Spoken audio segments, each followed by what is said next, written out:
Good time zone chat. How's everybody doing today? I guess I'll find out. See if my buttons work. Hey, button works. Camera doesn't need resetting. Weird. At least it will do.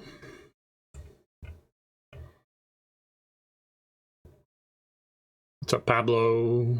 Hey, Mama. YouTube story from Hat. Let's see. Woken up at 5 a.m. with beers because they were simulcasting the first show of the Zeropa World Tour on the radio. On the radio. You have to get up. That could have been, I could have been your roommate. I've learned how better to share things I love since those days. You will open your mouth and I will shove this thing I love down your throat until you at least tell me that you love it too. That's how this works. That's how it used to work. That's not how it works anymore.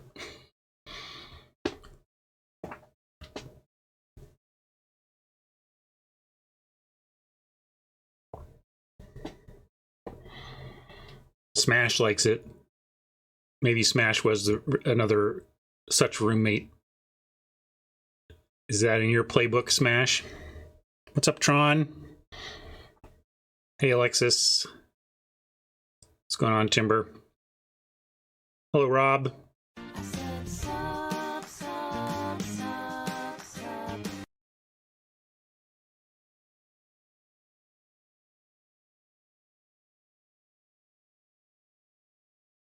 Movies, well, I saw one of a unique and excellent concert experience I had. Hat says, remember when U2 made a movie out of their album, Joshua Tree, and it made a crap ton of money? Do bands even try that anymore? One of my favorite bands, and especially one of my favorite live acts, if you ever have a chance to see them live, please do so, is Cloud Cult. Cloud Cult, among other things, has one of the band members is an artist, is a painter slash percussionist slash backup singer. Mostly he's a painter. He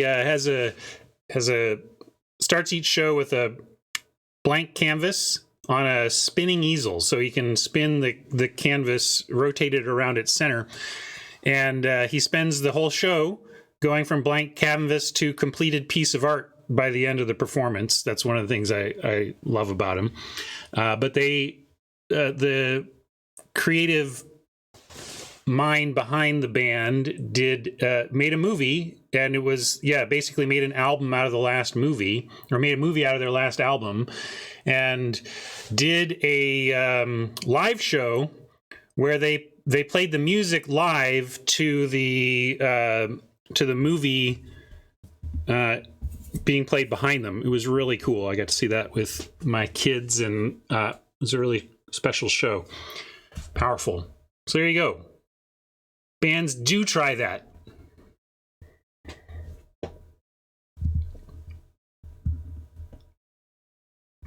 I've never watched Painting with John, but the Cloud Cult, the fact that he breaks away from painting every now and again to wang on a drum or yelling, singing in the microphone is great. And also he will during a big crescendo instrumental part, he'll give his canvas a big Price is Right spin, just like yank that thing, and it just goes, his art is spinning around for a while as they crescendo in an instrumental part. Good times.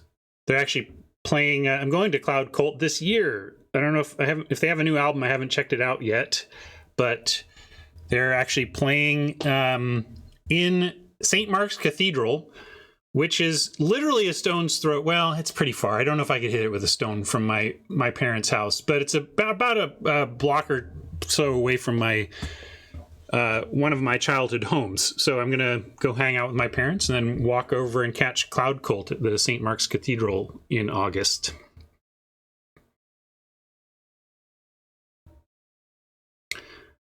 Thanks, John.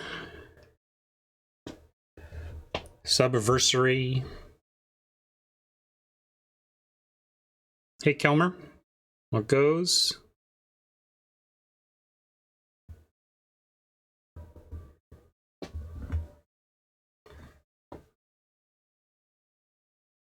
Ugh. Chunky technology is frustrating. Hope you get through it, Siriana.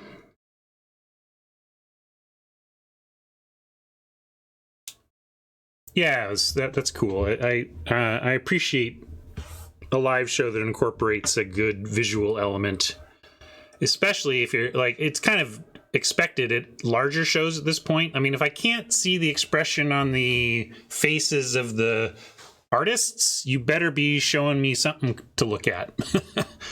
Like I saw, I told you I saw Alt J and Portugal the Man last week, and Alt J especially had an incredibly awesome visual display going with their whole thing. It was great.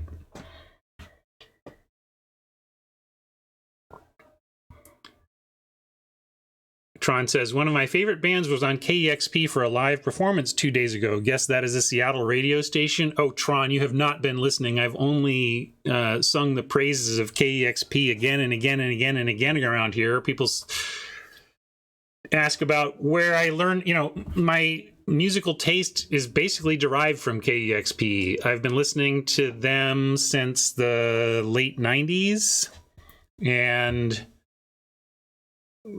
I consider them my personal music connoisseurs that sift through everything and filter the greatest stuff for me to check out. And a lot of the stuff, most of the stuff I listen to, I was exposed to on KEXP first. It's a station that enjoys a worldwide audience through their web streaming, but I consider it one of the crown jewels of the Seattle area that we get it broadcast over the air to tune in via FM. It's great. And yes, they've rebuilt their in-studio space. It's incredible. And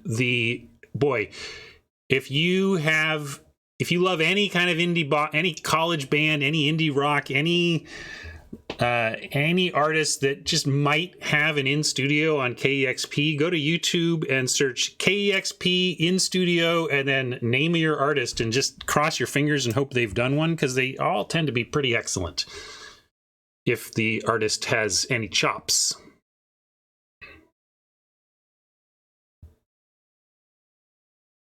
Hey, Magic Star, welcome. Good to have you here. Rob doesn't know what the good parts are, but I'll give him a meme. I'm going to do this one, though. Is today's hectic lifestyle making you tense and impatient? Shut up and get to the point! It is the point. Hey, Silver Lining, how goes?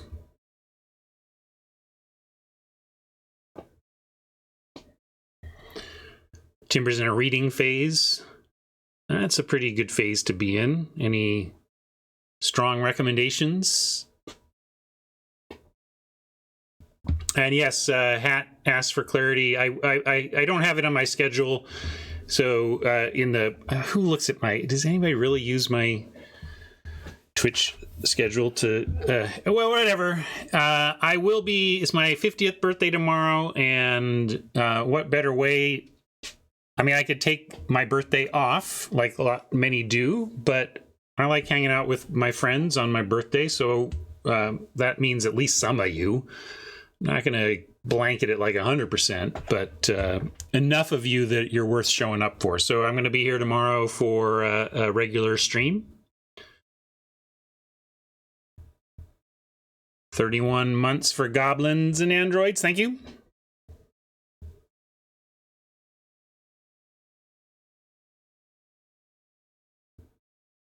They were super tight, Happy. Very, you know, I love me some jam bands and some experimental, exploratory music made up on the spot type stuff that gets me going. But for Alt J, they delivered really exactly what I wanted, which was really perfect renditions, no flubs, no mistakes, just dead on, awesome renditions of of all my favorites with incredible visuals backing it up. And that was, so yeah, if it's still possible for you to catch them on the current tour, great double billing too. Portugal the Man is great. Shannon and the Clams, cool.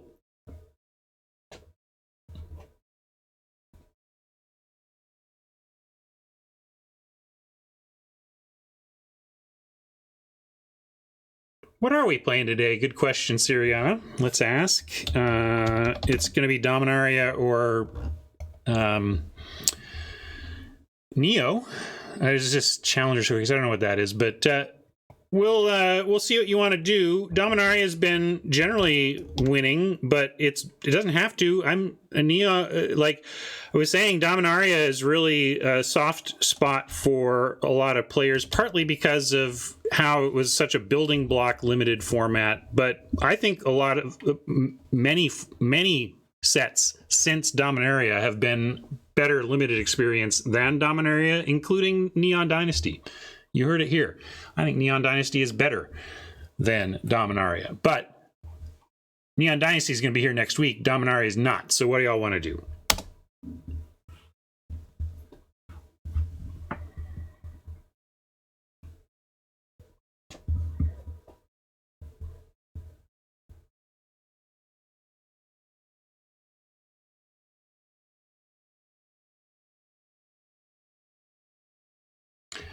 The friend adjacent are welcome too.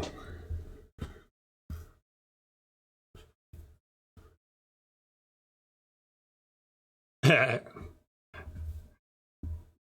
see where Alexis's head is at. We are with this price change at TCG where Alexis and I are each getting different information from TCG Player. I've got a question about my last shipment, what they're going to do anyway. It's big changes.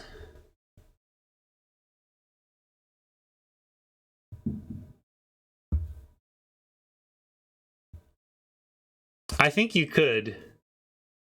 You can name your band off after any keyboard shortcuts, although they were too cute even for themselves. Alt J is named Alt J because really that is that's the keyboard stroke to make the triangle symbol. And they even have lyrics in their songs. Triangles are my favorite shape. It's one of their song lyrics. So they got a thing for triangles, and they really just wanted to name their band like the Prince symbol, triangle symbol. Not triangle, but like... That's it. But that is fraught with peril and difficulty in all sorts of ways. So they changed it to be Alt J, which is how you make that symbol.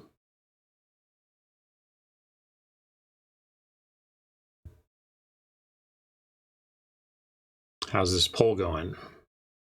Dominaria wins. Has it been rough in like do you not enjoy it?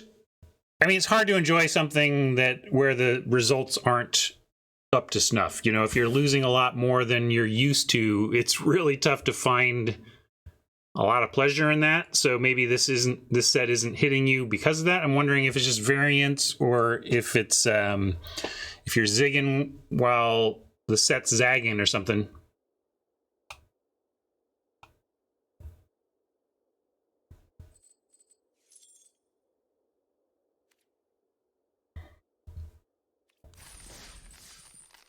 Well, I'm zigging and zagging right here.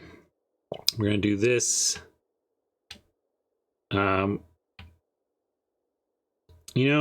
haven't mentioned my sponsor that much lately because, well, I doubt that they're going to be my full-on sponsor too much longer. Things are going to be changing. I'm looking for a job, and I've scaled back my streaming as it is.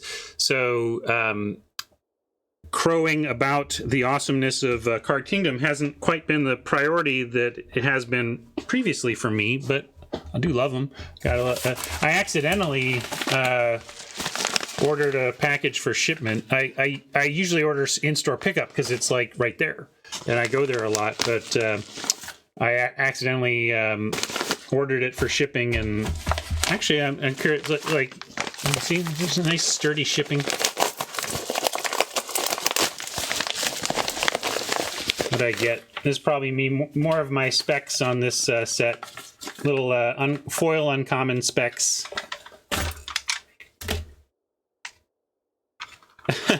And a Dominaria booster that I got on accident. I think this is going to be a thing.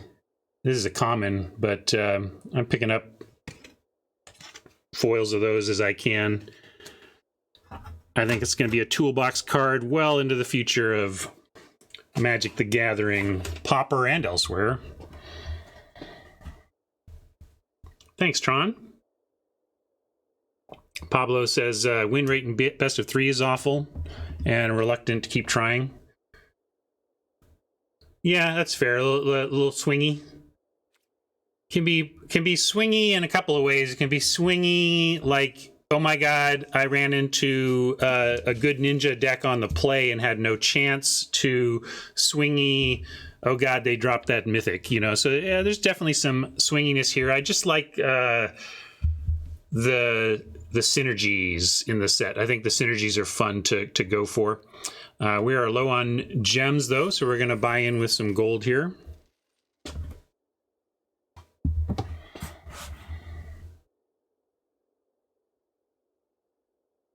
Had another good Dominaria run off air yesterday.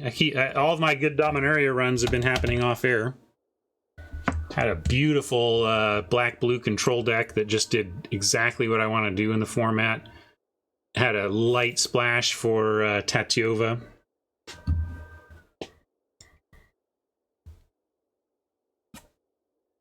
You're not wrong, Van. Wouldn't help my productivity elsewhere, but you know, you gotta suck the old marrow out of life. Have some fun every day.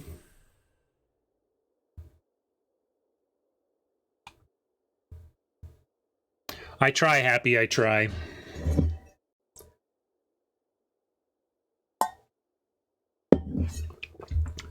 Lyra called. We'll see if we can pull that off, Siriana.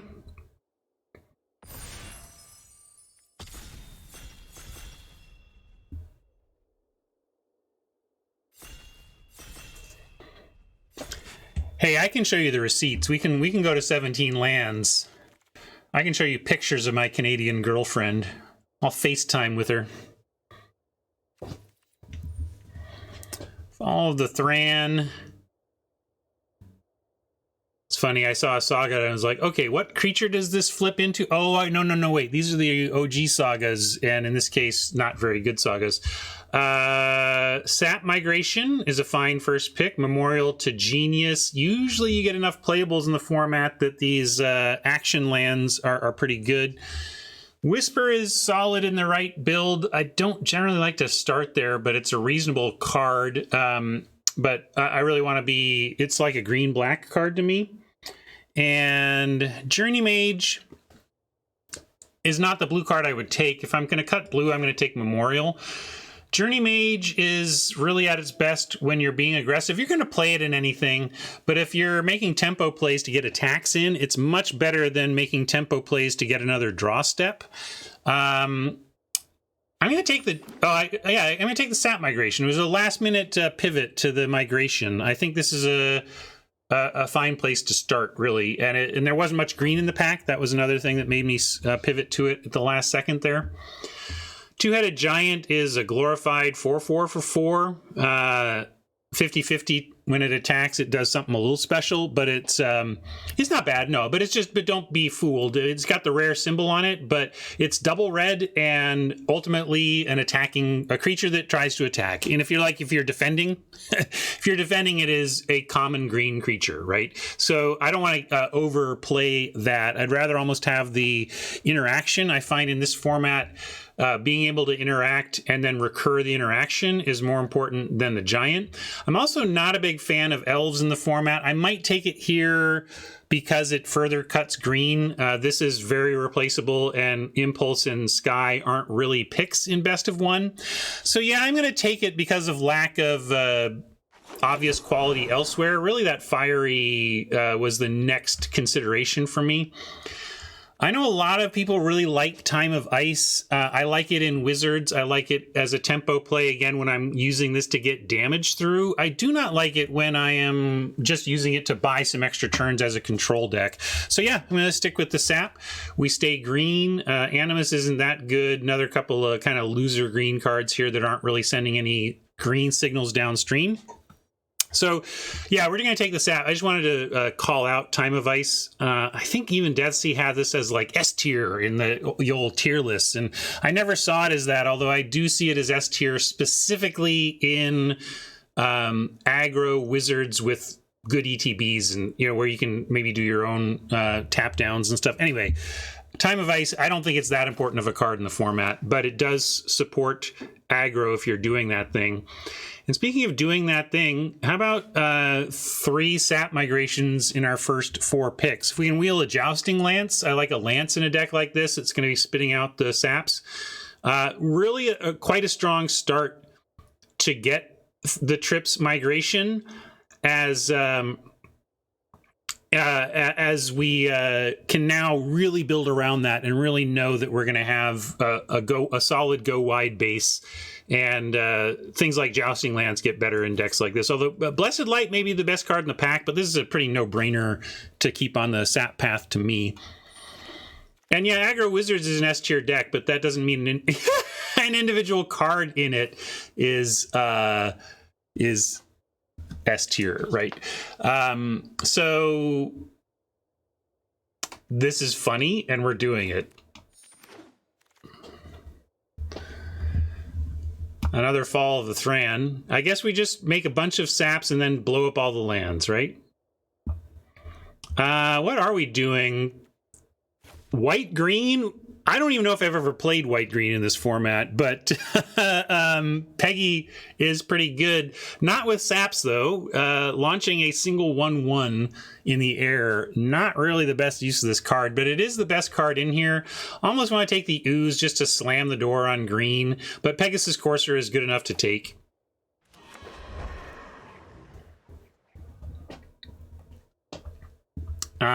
Sergeant at Arms could follow the white, but really Woodland Cemetery here, 7th pick, is wonderful. We're really hoping to pair this with black.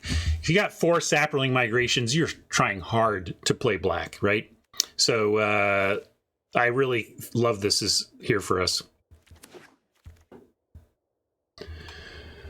Broken Bond, you can run one of those and it usually finds a target, but if possible, I cut them. I'd rather run and invoke the Divine, but I don't know that we're white. We just have a singleton Pegasus Courser. We know we're green, and I'm cutting the color, so I'm going to take that over like the Guardians, and the Bloods. Playable, barely playable, but I am just cutting this color hard. So I'm going to throw this in the board even. Our plan is not to play this.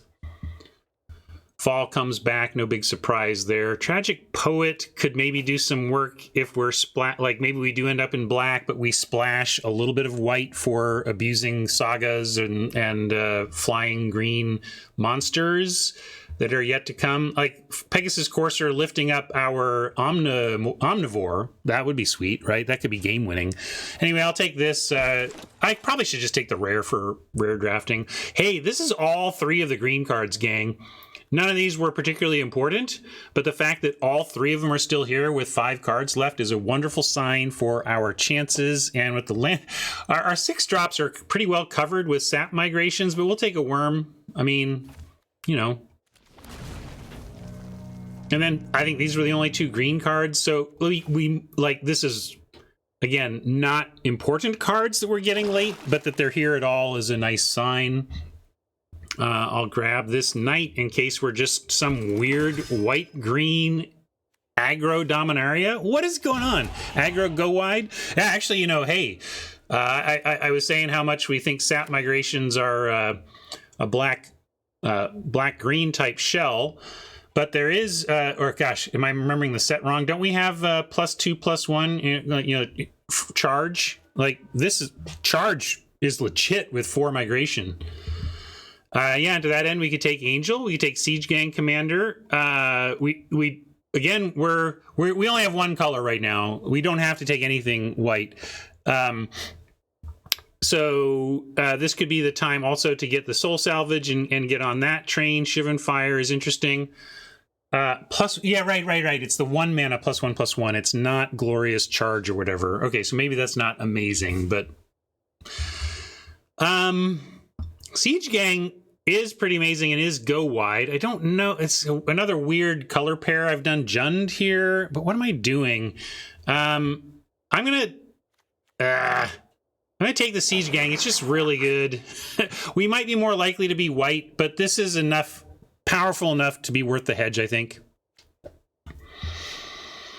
Eviscerate is more appealing to me than even the Siege Gang, though. And Omnivore is here. Omnivore is the real payoff for these migrations. But I think the clean removal is still more important to grab here over the Omnivore.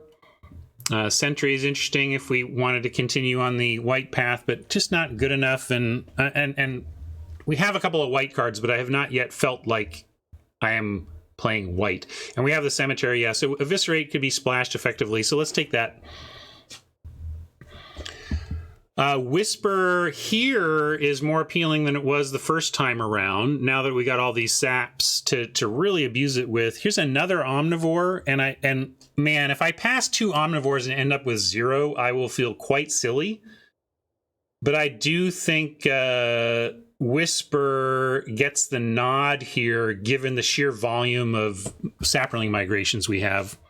Siriana likes Omnivore. I think it's super close. And, you know, Siriana, as I like to say when I'm struggling over picks like this, it probably means the win EV isn't that huge of a difference between these. Yeah, we're early though. We're gonna get some good. We're gonna get some good creatures in the yard. I'm gonna take the Whisper on upside, but I will feel silly and dumb if we end up with no Omnivore payoffs for the migration. Here's a payoff, though. I'm going to take Song of Frailes over Skin Witch and Thorn Elemental and Hinterland Harbor with the potential Blue Splash, which also like Blue Splash, Sultai splashes. Whoo, baby, Sultai splashes. I love but this splashes anything, right? All these saps, we can cast it all. Song. We're talking about wanting some team pump for our go wide. This is like the ultimate team pump. They stay. It's counters. We want it. We love it. Here's another Memorial to Genius. I was actually considering this pack 1, pick 1. We don't have a blue card yet, but it's not the worst splash opportunity. However, a Windgrace Acolyte is solid. It feeds Whisper. You know, we can self-mill a Primordial Worm or something, right? And get it back. So, and also black-green can have issues with flyers. So we're going to take the flyer for all those reasons. Siege Gang is looking less and less likely here. We've really kind of landed in the black lane, which is where we wanted to be. Deathbloom Thallid dies into the saps. We love that, but Knight of Malice is a good enough 2-drop that we're going to take that over the on-plan and very good 3, but the powerful 2 is better. Don't be fooled. That's not really playable. Nothing here super is except like the Befuddle. I don't like this in this type of deck. It's not how we're trying to get our damage in. In a desperation situation, we could be running an Envoy to support a splash, though. So I'm going to take it, but I'm going to put it in the board where I think it belongs. Boy, maybe we get the splash tools to Siege Gang. Siege Gang plus Song is interesting, too, just in terms of the added go wide. Pick up this Soul Salvage and we can get back Siege Gangs. That's really powerful. Whisper getting back Siege Gang. So with the Woodland Cemetery and the Soul Salvage here, I'm actually hoping we find some fixing for red that might get us to have a Siege Gang commander in the deck. We'll see. Spider deals with flyers. Bargain gets us cards. If we're not going to be blue, I do like to make sure that we're getting some cards. So Dark Bargain might be my my pick here. Oh, I guess it is. Sorry, I got a little distracted by that incoming did-did-it, but fine pick. if not perfectly correct. Memorial Folly still here is great. We could take Garna, though, and try to get cute if we're looking to get in the red. I think I might take Garna. Yargle and Pegasus is kind of funny, but I don't think we're going to be playing white at this point. Maybe it's possible. Animus might play. Evangel slots in at 2 at least. Yeah, maybe I should have taken the land, but this is cute. Suffice it to say, I'm at the point in this format where trying things like Garna is appealing.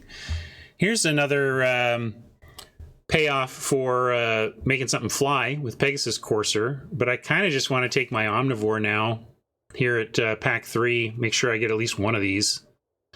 Elfame Druid would play. Gilded Lotus would probably play here, although we don't quite have like a mega mana sink. We really want that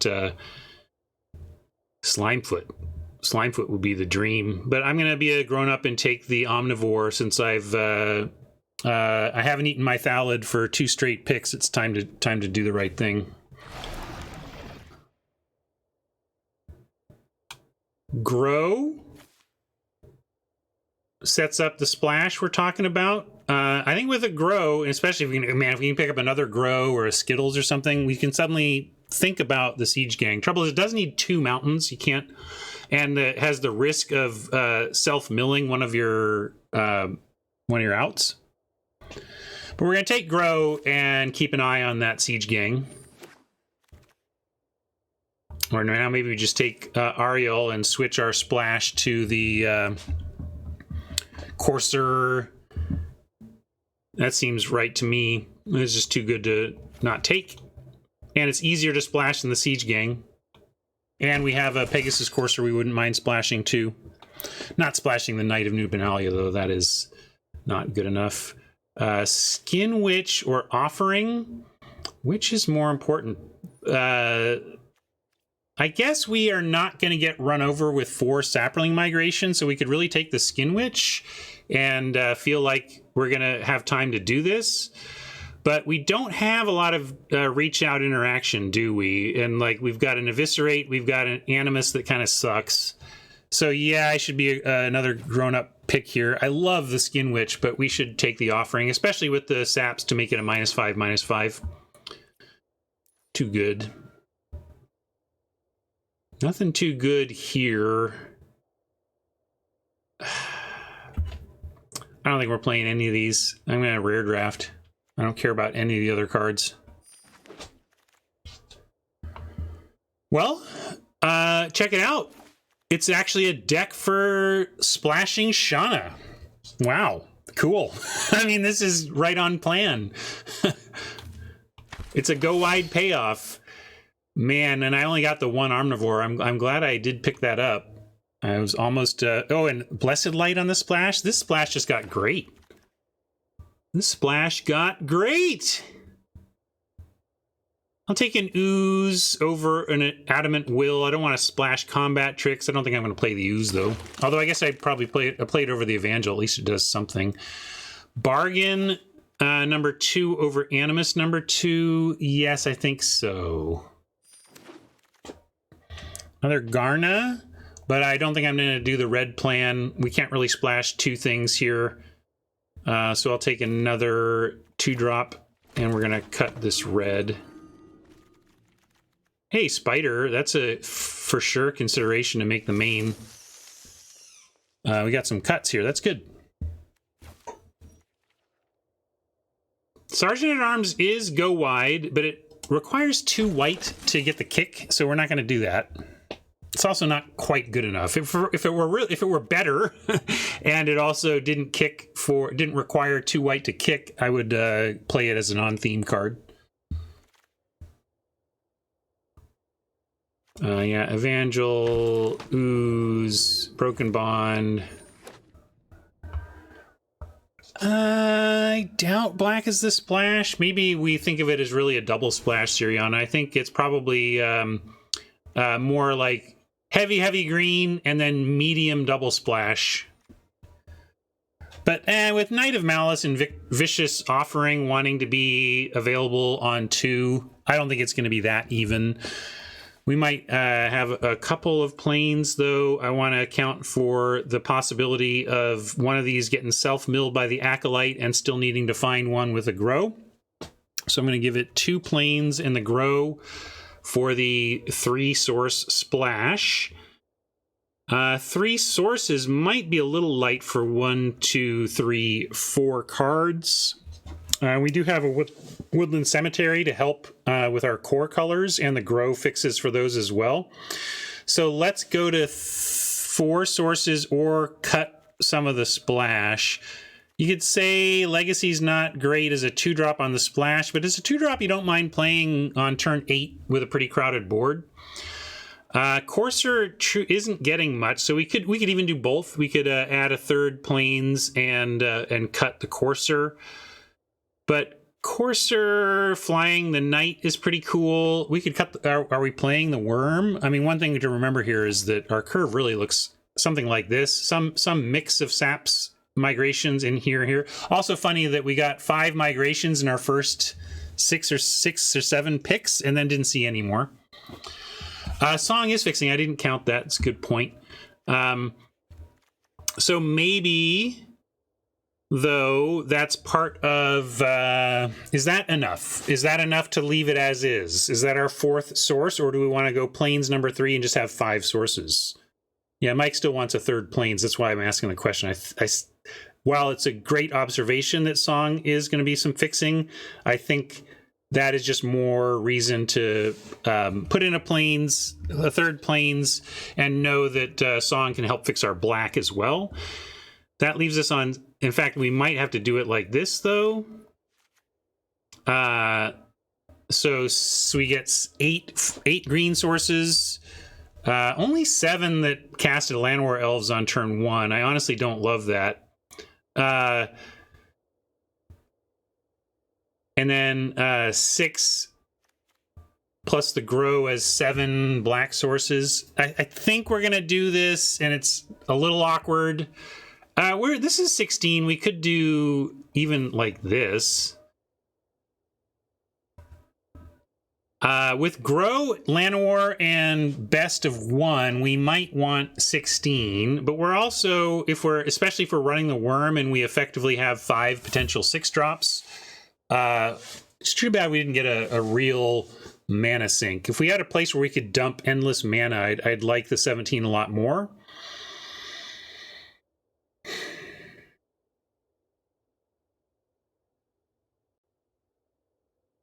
What's the least important card? Maybe we just cut this Corrosive Ooze and call this a deck.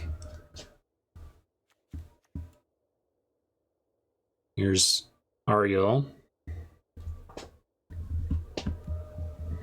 And know that really 4 migrations, we're expecting to, most games, cast 1 of our migrations on turn 2. That's just like kind of the plan.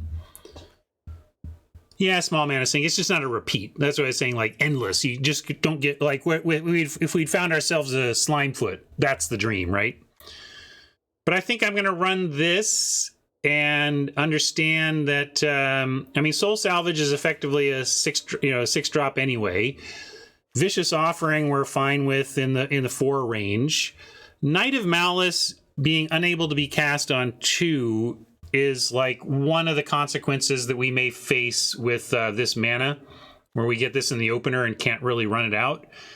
But I do like that it's any white permanent, so we actually have white permanents that are buffing our own Knight of Malice. So we're gonna run it. I'm just observing that's probably the toughest part, but I actually like having 8 sources for the Llanowar Elves and 9 total green with this setup. I think that's going to be better for us. So mana not as great as we'd like it to be, but pretty good. Just with green, you hope it be, maybe another grow or a Skittles to help out, something like that. Anyway, we are going to a splash of white, and we've got black as one. So how about coffee and cream? I don't know what the green is, but look, I get to say the word coffee, so I'm doing it. And I'm going to leave the lands as is. I just want to get playing. Let's play.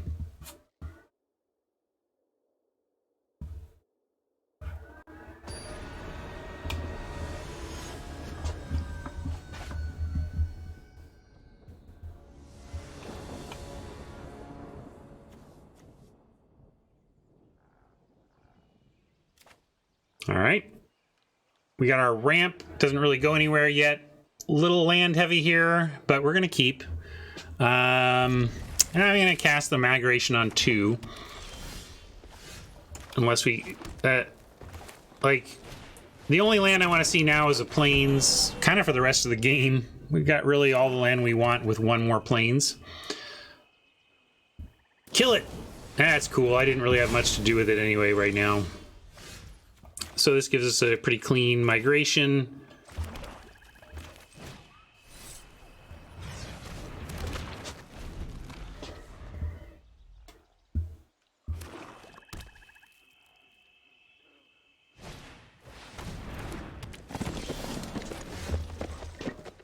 Druid is solid defense against what we're up to. We're gonna just hold. More draws we don't want to see. Please, deck, no more. Josu's a problem. The real problem with Josu is that sure, we're gonna eviscerate Josu and feel like, yes, whew, thank goodness we had an eviscerate. They're playing black. They're, you know, they got like 3 commons and uncommons that can get this back from the graveyard. So if you think we're done with Josu just because I'm about to kill it, I think you're probably mistaken. I hope you're right, if that's what you're thinking. I'm expecting that cat to come back.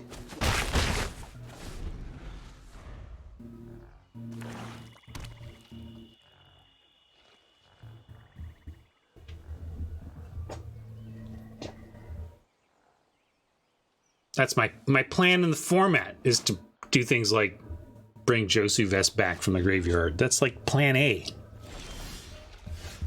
See, with things like Whisper. Although with Whisper, you do not get the kicker, so there's that. But hey, I would take it.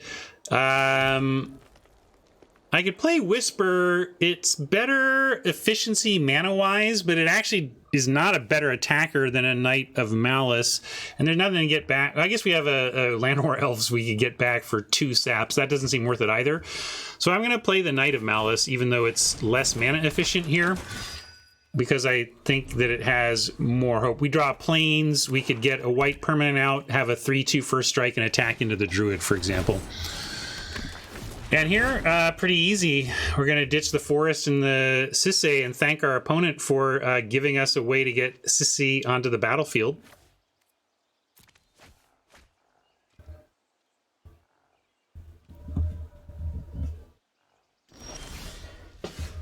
Windgrace Acolyte will run out first, though. It can attack on the current board and may give us more Whisper targets. I get a little nervous leaving cards in hand because of things like Skin Witch in the format. But we also have the double Raised Dead lurking in the deck somewhere to get even Whisper back if we lose that. But now cue us milling it right now. Nope, but couple lands, which I'm glad we didn't draw, and a migration, which would have been quite welcome, especially given the Whisper, but could have had worse self-mills than that. If they go to kill the Acolyte, we can get that back with Whisper and further fodder up the yard for more Whispering. And I hate to have called it, but there you go, we called it. Right now, we're winning the game, though, so you see why I went with the play I did. And like I said, we do have means to get that stuff back. And no reason to block here. We're going to race quite handily in the air. Oh, Song. Too bad. Too bad. Yeah, well, we're going to play it and at least get the 2 turns from now, +1/+1 counter side. Nothing to do with the mana, but still going to run it out.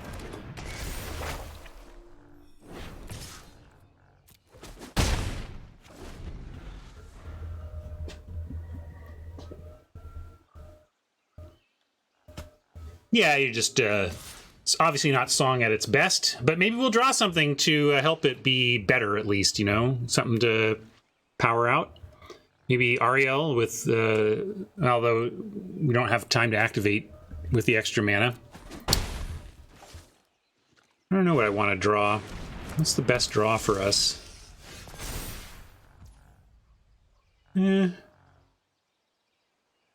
Certainly is going to at least thin our deck a little bit, but Spider, a great draw for them. Now I kind of want to draw our removal. Yeah, Sapling Migration would have been a good draw, you're right, because then we get extra bonus on Chapter 3. So really the sad part is we got no creatures out of this draw. It's not a great draw because it's not adding creatures to the board for Chapter 3. And one plains. There are worlds where we want to activate Ariel and cast the other white card we just drew, so I'm actually going to get 2 plains here.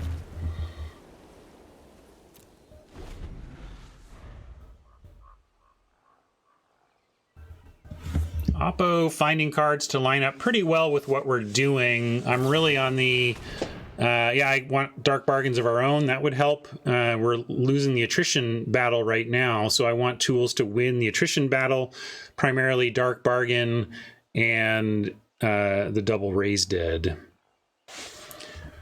That I can, for somehow, never remember the name of, even though I've cast it 4,000 times.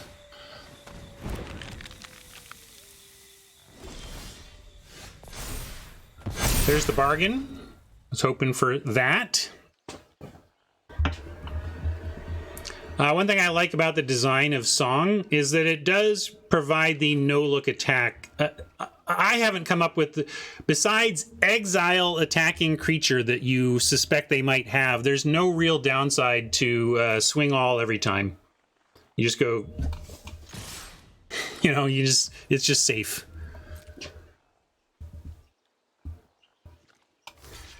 I mean, I don't know. Maybe they can block everything and take no damage, but it doesn't matter. The answer is still swing away.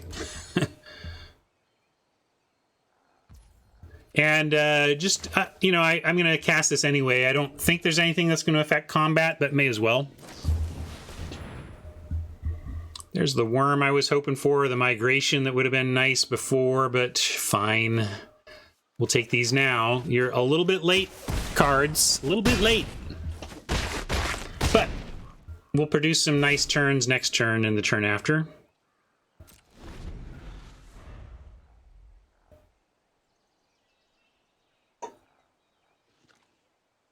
Yeah, lifelink and exile attacker effects and lifelink effects are your real considerations. Other than that, super safe.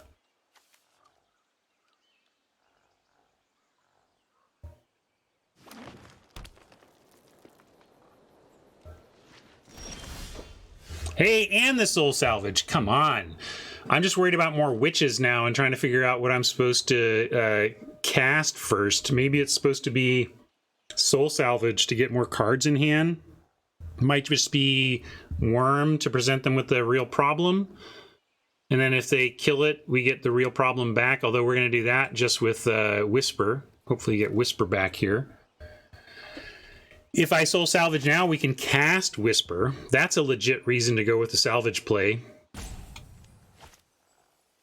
Because then if they follow with Skin Witch number 3, we can get the worm. So yeah, I like whispering now. Let's do that.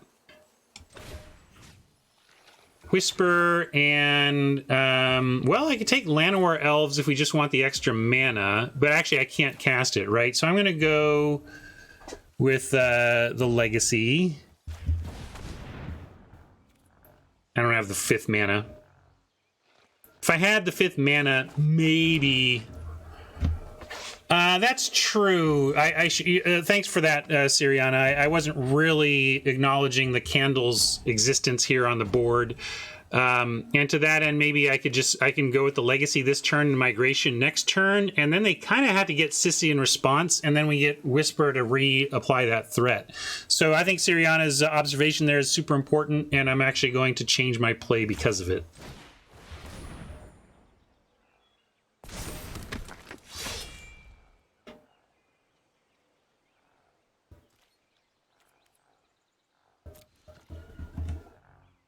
And they can do it right now, and they might just have to, but that's the thing. It's great. Like, we have the Whisper Behind, and I even have protection against a kicked Witch to have Whisper Behind now. So they're not even bothering yet to Candle. But if we kick a Migration next turn, it puts the pressure on to decide. This is pretty beastly, but we can manage, right?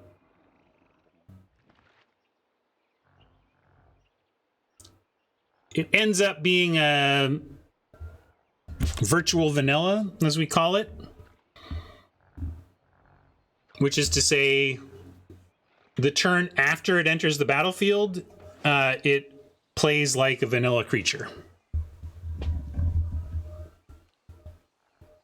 It's an important design tool because it allows you to make complicated cards that don't create complicated board states. It's a very important distinction.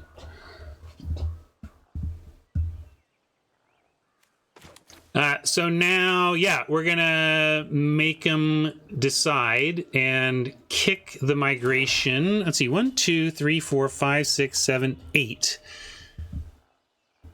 Yeah, I could also not kick the Migration, make them choose on the Legacy, and then, but that's fancy play. We should just make a bunch of tokens and see what they want to do about it from a kill Sisay or not standpoint.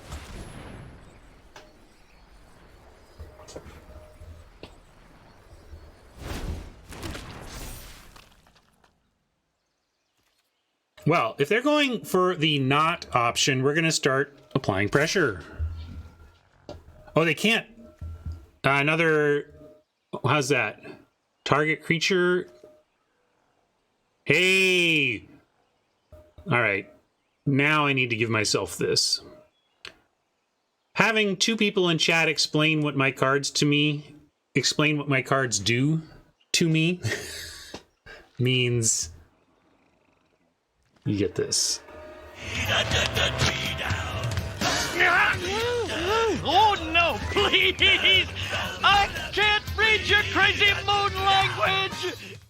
Thanks for explaining what my cards do, chat. And now that we understand, how does that change our opinion on what's going on here and what we should do about it? We can send in, they don't have the power, 3, 4, 5, 6, 7. So yeah, we're just going to apply pressure with Shauna here. I guess they could make her an 8/8 by killing something else. But that's still not enough for taking her down.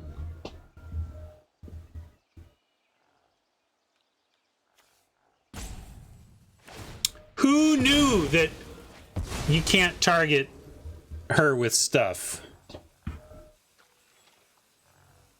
Interesting. Yeah, I guess that's a thing to kill. I wonder if even the Knight of Malice is more important. I guess if we kill the spider, they're going to be really sad that we have an Acolyte, so I understand that choice.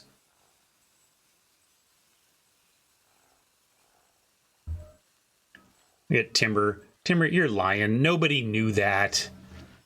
Even the designer of the card forgot 3 seconds after they wrote the rules text. And after this game, none of us will know it either. We're all going to forget.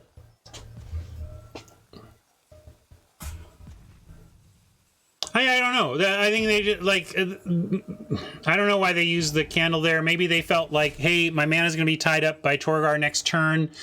I got to kill something with a candle here while the getting's good. Does this mean this? Oh, they're also setting up to Torgar themselves back to 10. So, yeah, Vicious Offering could combine for a takedown, but I'm not sure why, other than it seems like mana efficiency.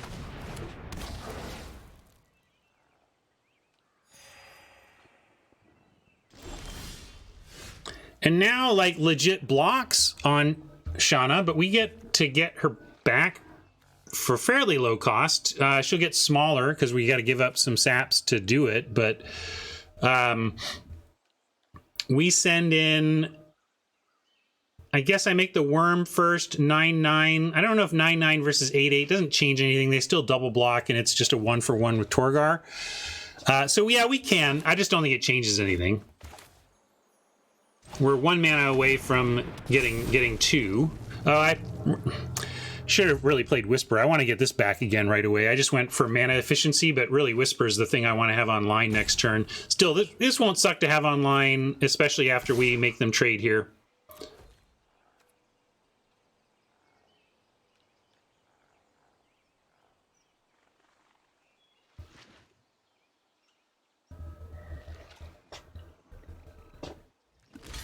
Yeah, that's the interesting. I guess, yeah, I would go 7/6 plus 2/3. But I guess you just know that we're gonna take out Torgar. Although you could make a you can make a case for the spider clearing the way for the Windgrace Acolyte. But I think we're just gonna wear away all their creatures. Oh, right. Yeah, they didn't want to give up 2. Fair enough. Yeah, they didn't want a 2-for-1. I like it. All right, so we're gonna take the Torgar though, and then by just noting that the spider's an interesting choice.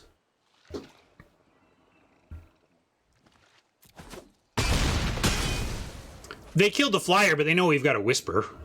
I mean, they know we have everything in our graveyard is primed to come back. Only got 2 cards in hand now. Can't protect against a Witch. Is there Rat Burglar type stuff I'm trying to play around? I don't really think so. So I'm gonna play the land, is the bottom line.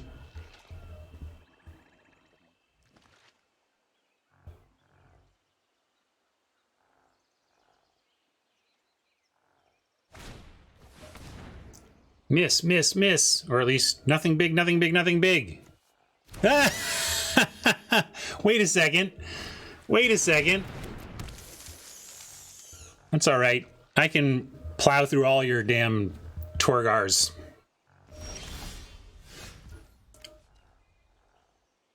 Blessed Light is an instant, and we even have the 9 for it, so we get to Whisper, hold up Light, and we are going to go ahead and offer the Worm. Yeah, we might blow out a double block. I was going to save it for Torgar, but yeah, I'd blow out a double block here if they go for it on the spiders.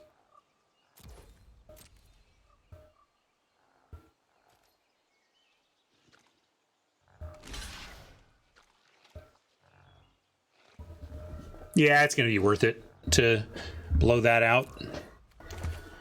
And then follow up with Whisper, protecting stuff that can attack through a Torgar anyway. They're pausing on 2 black. Maybe it's going to be a -5. That would flip it back to a more reasonable offering.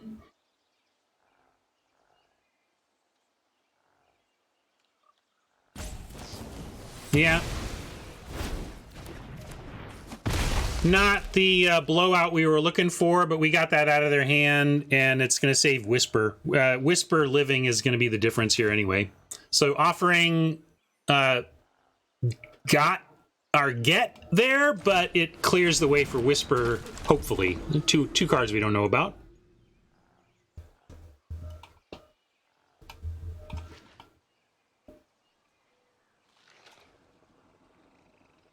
Now, if they kill the Whisper, we might just be out of gasoline. Like, I don't have any more recursion. We've used the Soul Salvage. But that's the play I wanted to see, just them running the Torgar out.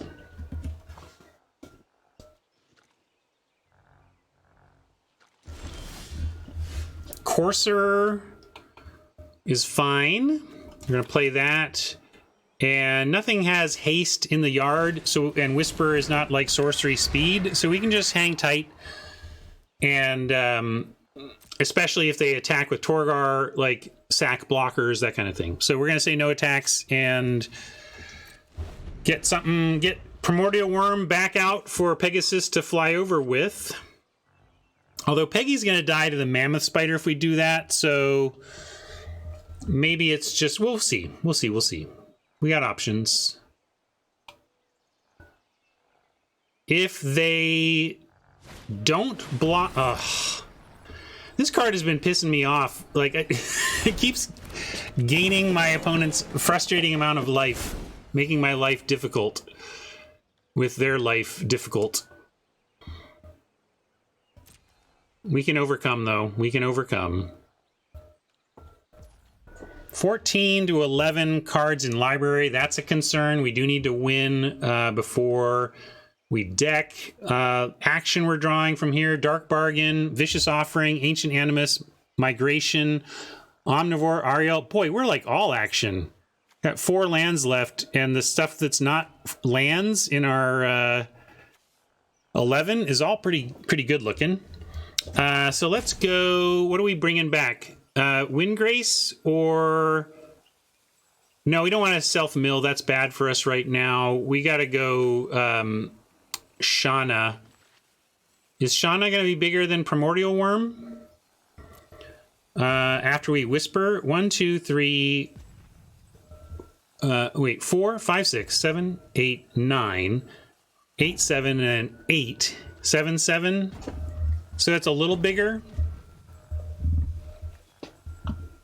Doesn't really matter.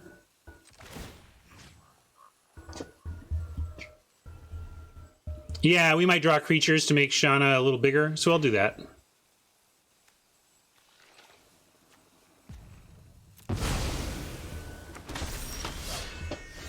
Animus, tell me about it. Now we are cooking with Crisco, baby. Don't even need to worry about this Torgar. We need to just get rid of the spider, and then Shauna plus Peggy is some serious business. Just do this, and we actually get the counter there. Yeah, that was enough. All right.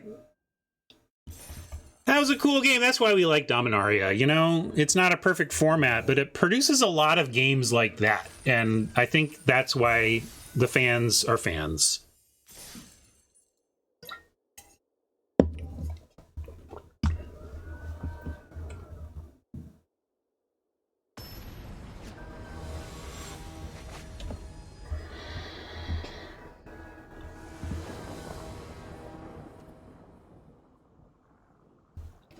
No sapling migrations in our opening hand. Rigged, fixed, broken, shuffler.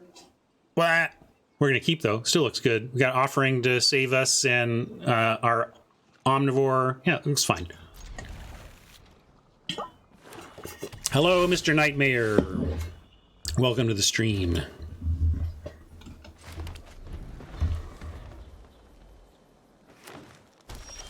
Another mirror, looks like. Hopefully they play something, well, actually, hopefully they do nothing at all. But if they played something, hopefully it's something worth offering. See, that's not. I don't like offering a 2/2 in this spot. Have to ask myself if we have to, though. Here's the thing, though. Either we draw something better to do on turn 3, and I'm happy we waited, or we draw nothing to do on turn 3, and Vicious Offering the Sapherd after I see my draw is about the same anyway. So I'm going to go ahead and not kill that now and decide if I want to on their turn. So, no luck. Shields are down. I could do it now while shields are down. I can also wait. I don't know what they would do to augment relevantly that we're going to like get them. So if I'm going to do it, I should probably just do it here. As Mike says, I'm going to do it. So I'm going to do it shields down. You can fancy play yourself into waiting, but if you can't name the trick that you're going to get them with, you should probably just do it while shields are down. I guess the other the reason to wait is if you think that you're going to... They might play something with haste that you want to get even more. That was not an obvious result of that, though.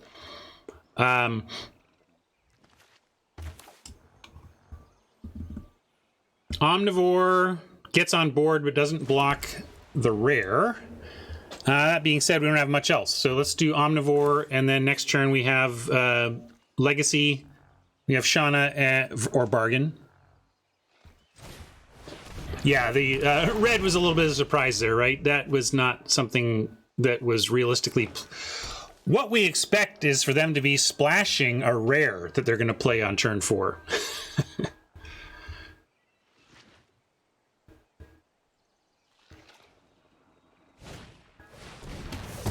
Also, we didn't have any creatures, so it's not like Vicious Offering would have taken care of the 4-drop anyway.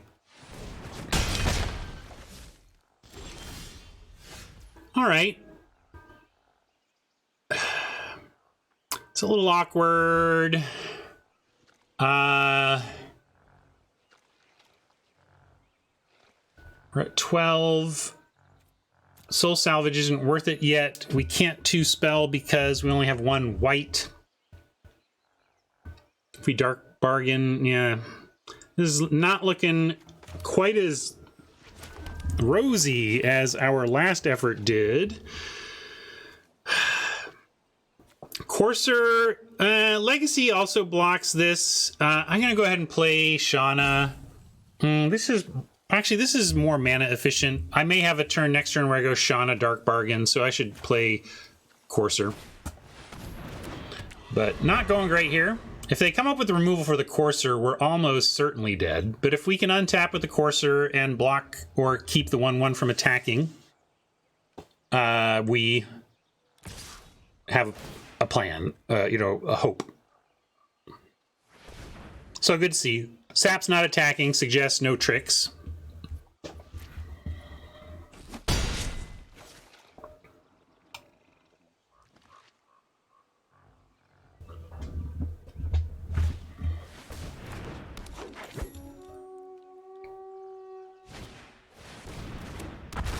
Interesting. Must be out of lands. I mean, 2 lands away. Well, and Warlord, this makes mana? Wow, they're only 1 mana away from kicking this. I'm interested. I'd be interested to see what Oppo's thinking about not trying to max value this. Maybe they're just trying to get me dead and I'm the one being fancy play about it. Certainly we're on the edge here, and maybe they're just like, look, 5/5 deal. And that's fair. We do have a 2-spell, but it's a painful one. I could also Soul Salvage, but we only get back the Omnivore. So it really looks like play this and play, although we have other 2-drops, we might prefer Saps. So I could, instead of playing out Shauna, start with a Dark Bargain and then play out a Migration if we get it. But I think if we get a Migration, we just wait, untap, and kick it. So I'm going to go with the Legacy play and then hold instant speed Dark Bargain. That's what I was trying to figure out, Van. But the only reason to bargain first is if we have 2-drops that we would play over the Legacy. And we have like the Knight of Malice, but that's not significantly better. Song of Freyalise is not something I would want to play. So I just liked it because there was nothing at 2 that we really wanted to play that would be better than this.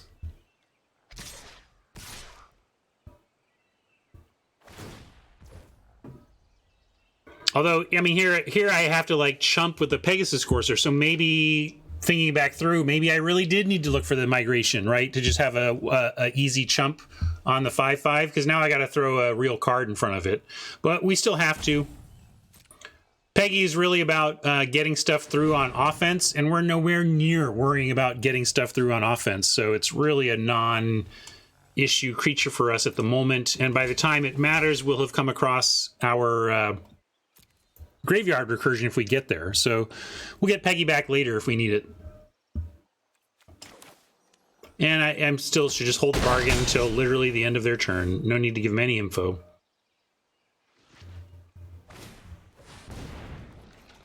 That's tough. It's the trample at 6 that's really a problem with the Allosaurus. Probably can't win this one without dark bargaining into hard removal.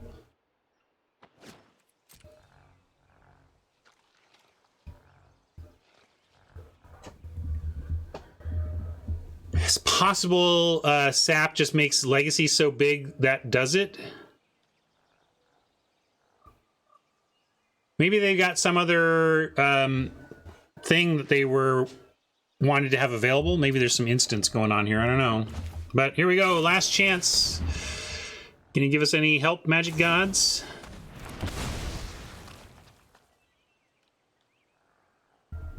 Well, there's the Migration, but too late for that to matter. I think Oppo just broke our backs there. And 2 spelling. Yeah, this is just hopeless, gang. I'm going to move on.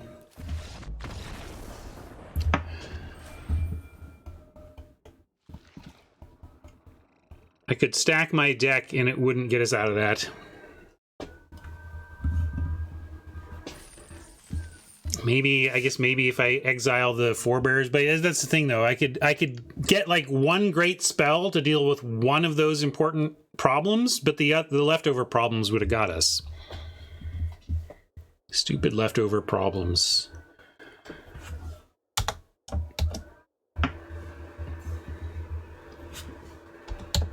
It's hardly ever leftover chocolate.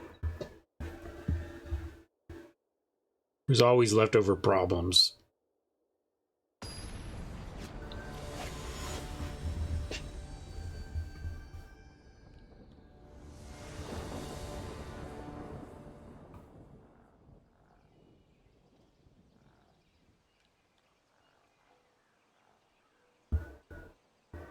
All right.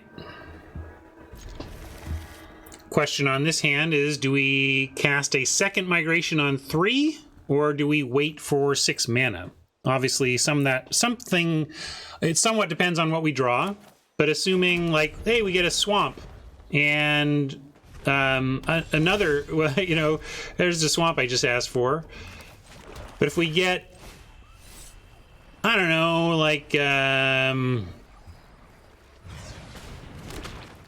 we draw a Primordial Worm. What's our play on 3?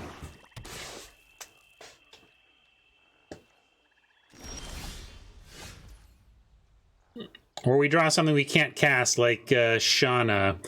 Shauna actually just makes me want to get more saps. But with Oppo not doing anything, I kind of want to get on board as well.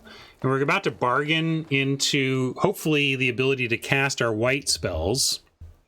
But that means we can probably go bargain on 4 into like Legacy and something else on 5 into Kicked Migration on 6.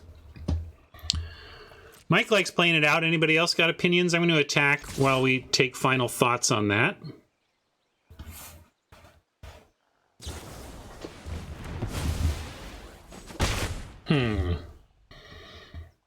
Yeah, with the bargain about to load us up and presumably give us stuff to do for a little bit, I'm going to go ahead and do it.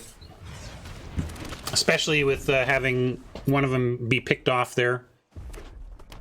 If Oppo thinks it was worth a vicious offering to get to use on a sap, probably making more saps is a good plan. I wanted to use all my mana on a bargain this turn. Now I'm wondering if I should just Legacy. I'm going to start with an attack, though. We don't have anything we want to light yet, though, so let's just do it, because we may find, like, bargain into a Llanowar Elf next turn or something like that. Or maybe we find something to draw. They play something we do want to light, and we save the bargain. But let's get on. If they're not going to get on board very well, let's get our board presence up. Ideally, we draw a creature. Hey! Oh, man. Interesting. Because I don't have the mana to kick it. So right now it's a trade here. But I really want to be greedy and kick this now. So given their lack of any board presence, I'm going to go ahead and light it up. And then next turn, if we naturally draw a land, we get to kick it. And if not, we get to bargain looking for a 2-drop in a land.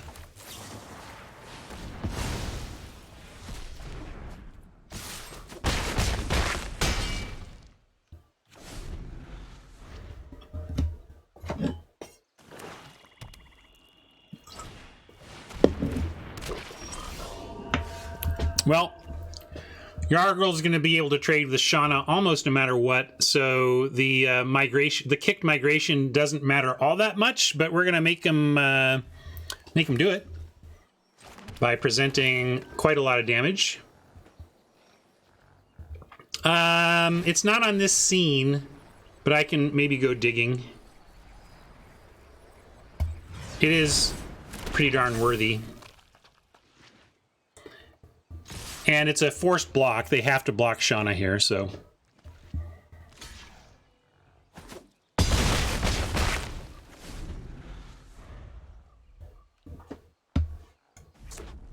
let's see. I gotta go back to this battlefield, and then it'll be easier to find.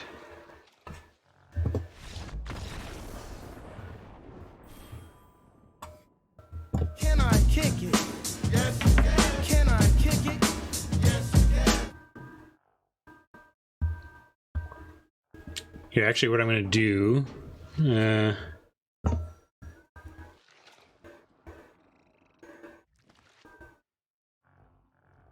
but yeah, my computer is already complaining again. But I'm going to copy this, go back to Battlefield Light.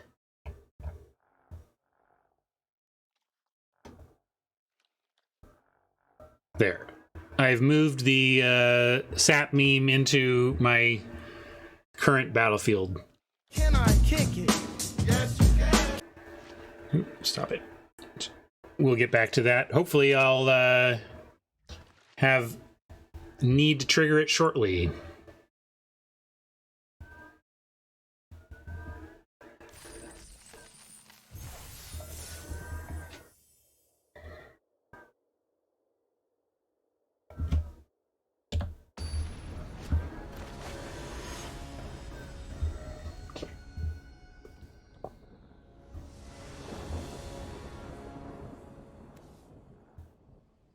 Okay, need a little more land, but a reasonable start.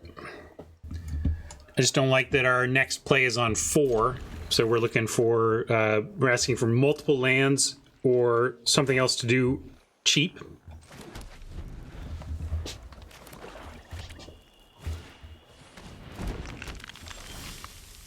Okay, there's land number 1, awesome. I'll even take doing nothing on turn 3 if I can be sure that I'm doing at least Dark Bargain on 4. Well, there you go. I got my wish. Bargain accepted by the magic gods.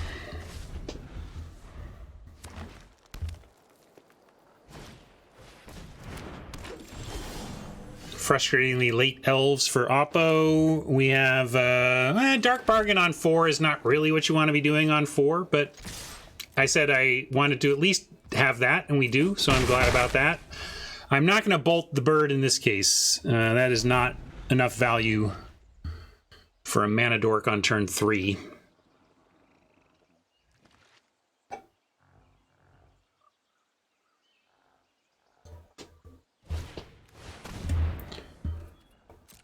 Let it grow.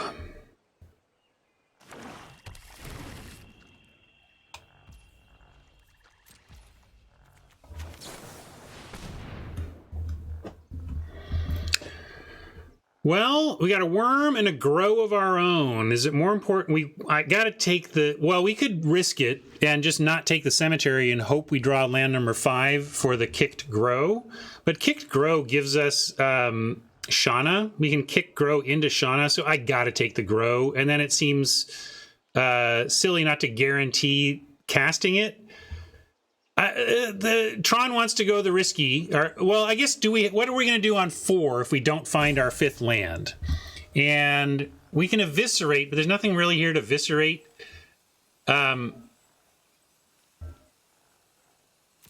So I am... You want to get 1 plains? We could do that. Get the grow, get 1 plains, and still have the worm.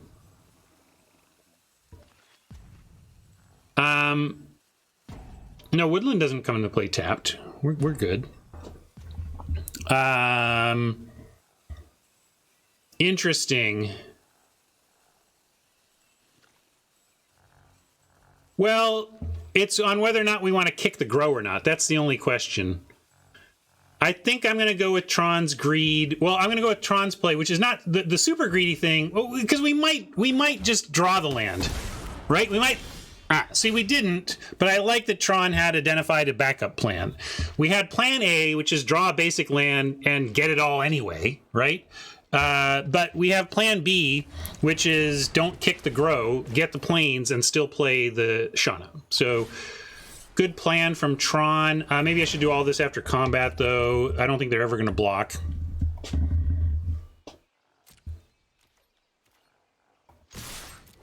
but I don't want to give him a reason to by showing Shauna. Oh, ouch. But we were going to fall for that no matter what, so at least we know. And I can still play Shauna, she's just extra vulnerable.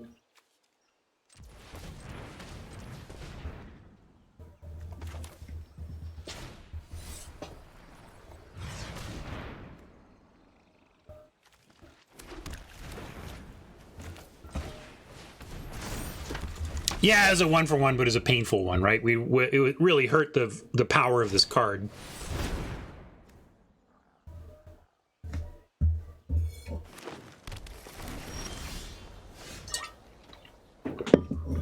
Song of Frailes after losing our saps too. Man, what a ultimately brutal fungal infection. That may be as hard as one mana can smack me in this format. Still looking fine. We can win Grace with the Soul Salvage and try to set up some more action before songing into a bunch of stuff. So let's go win Grace.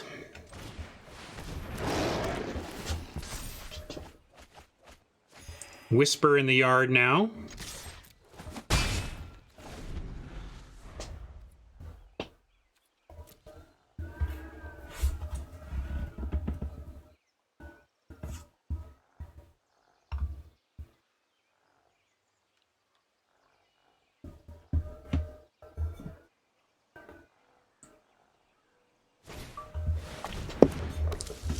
That's probably going to eat and eviscerate.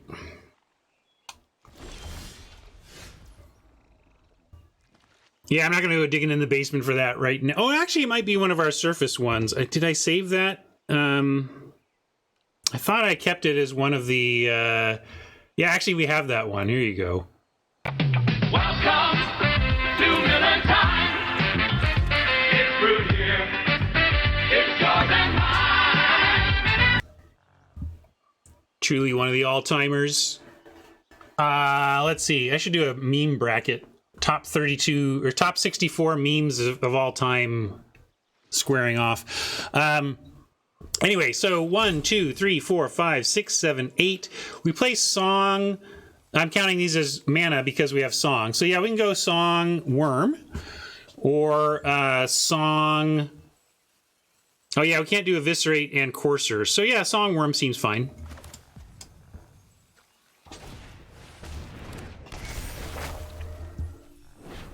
Worm is even bigger than the candle.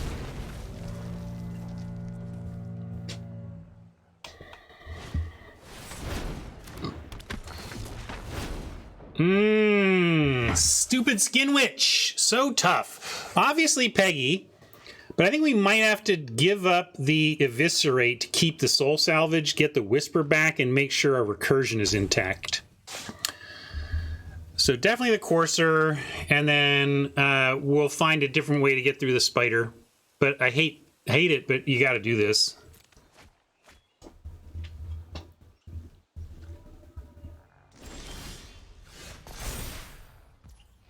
All right, and we can cast a bunch of it here. 1, 2, 3, 4, 5, 6, 7, 8, 9 mana this turn. We can get 3 on the Soul Salvage for then 4 on the Ariel. No 2-drop that we want to cast, but we can get Peggy and Whisper back here. We could also just hold the Salvage, but I feel like I got to use this free mana while we can. So let's Salvage, but then play the Ariel.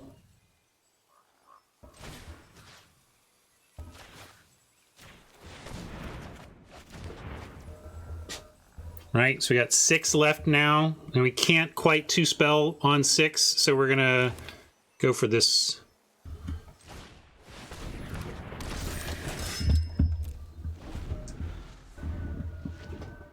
Maybe I was supposed to send Worm there, but my instinct, my mistake was just plowing through that without thinking. It may have been correct to not attack. I should have thought about it a little more, but Song makes me not want to attack because I got the chapter 3 that kind of just guarantees the good attacks.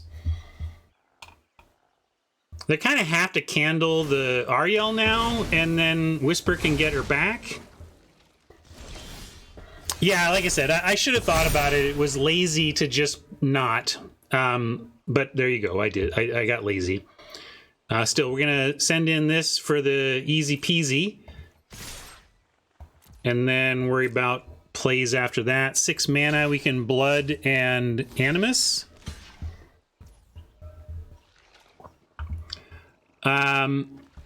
Yeah, let's go Shauna killing Spider here. We get the trample damage through. Oh, and they're taking the worm. Yeah, the block. We don't even have to do it before blocks because it's all the trample, right? That's what's beautiful.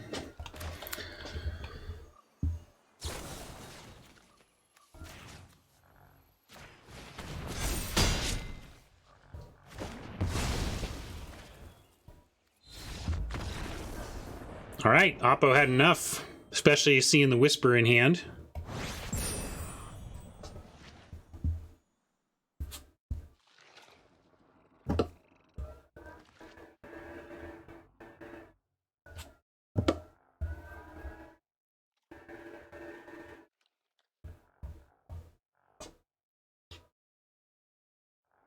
So you get nothing. You lose. Good day, sir. Oh, we actually legit had lethal. I didn't do the math. Math is for you-know-who. Chat. Math is for chat. And then badly.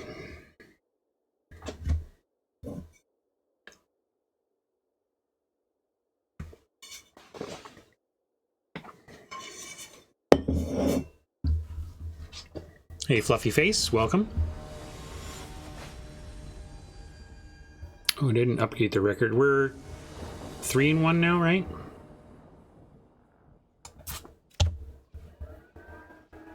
That'll work.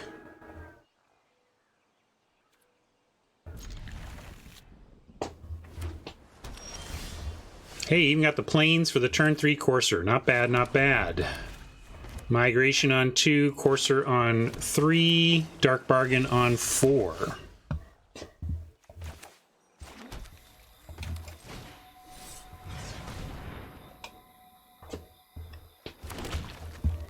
Soul Salvage on 13.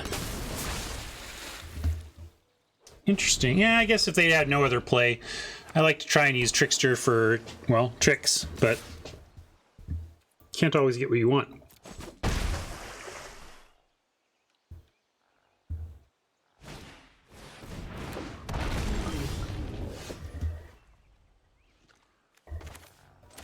All right, now we got Wind Grace on 5 even. Oppo with a good curve out 2 here, but I like that we have plays lined up from 2 through 5, and then a nice late game salvage waiting in the wings. Just waiting for Oppo to show me black and skin witch away my dreams like they all do. Like they all do!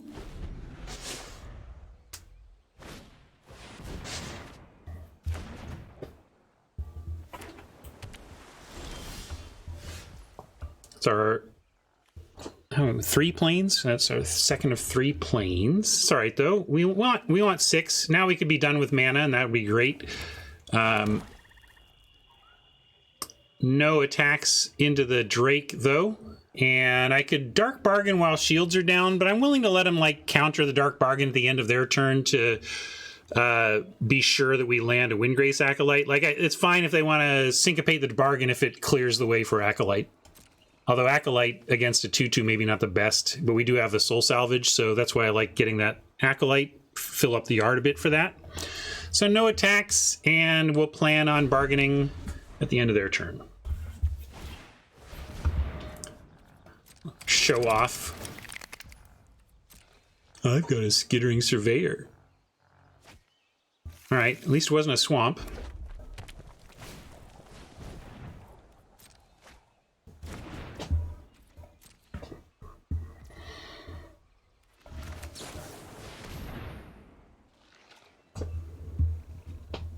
Ooh, interesting.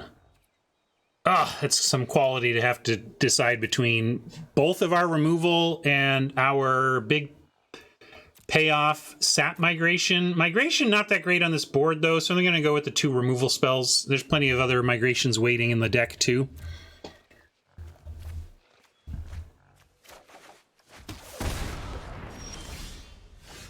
Just so.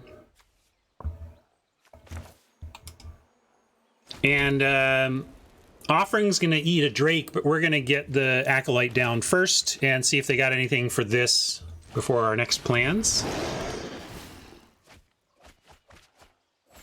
No creatures, and instead good spells. That was not our best self-mill ever, but that's the variance of that mechanic. Oh, really showing off now. You thought once getting Surveyor was special.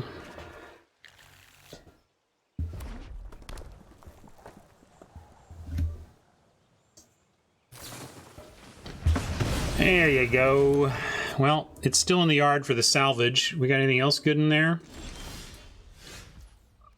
No, nothing else good in there. I could still Offering the Drake and start getting it in the air, though. And the other option is kicking a Migration this turn, which is, it's okay. I mean, 2 damage in the air is not anything to write home about either, so I'm going to go with mana efficiency, since I'm not interested in eviscerating anything over there.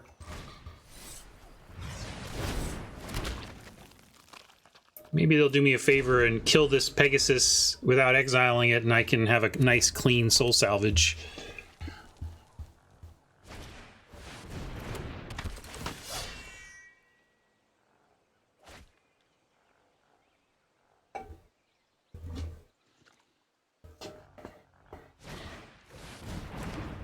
Deep Freeze. Well, I'm going to Vicious Offering that. Even if I'm just killing the Drake, I'm still going to Vicious Offering this, so then it yards for the soul salvage. And I don't really care about the Raider. We got plenty of ground creatures to threaten that. So I think I still want to just Vicious Offering and hit the flyer, but sack the Courser to have it back with the soul salvage. And that's what I'm doing.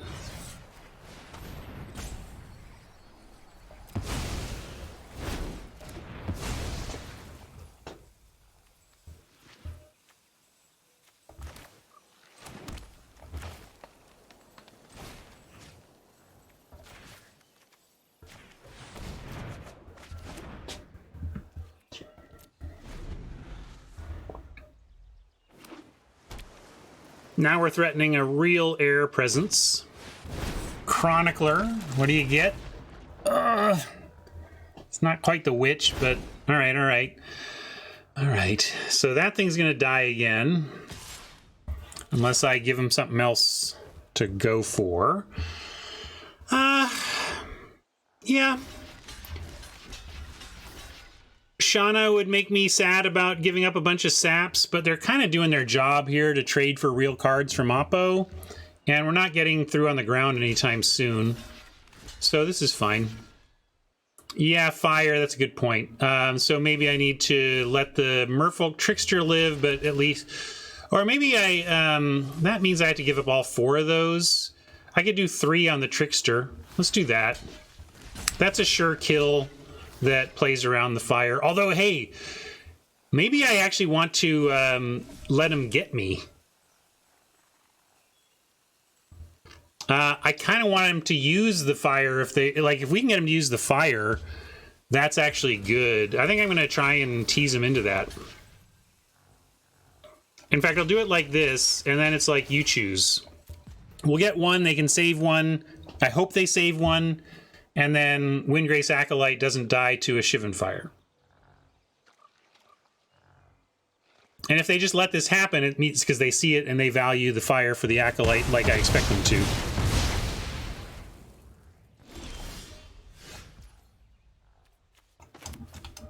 I'd call that a bargain. The same as I ever had. Do we still do it? Just run it out and be like, fine, you go ahead and get that Acolyte, because we are going to get the wisp, we're going to get a huge thing. Kind of like bargain now and Pegasus and make them use the Shivan Fire on the Pegasus. We got good blocks there. So yeah, I'm going to do this. which means I shouldn't have played the land first, but definitely taking these two, regardless of where we go from here. And these are good enough that probably just want to encourage them to go for the Acolyte, but we'll start with the Courser.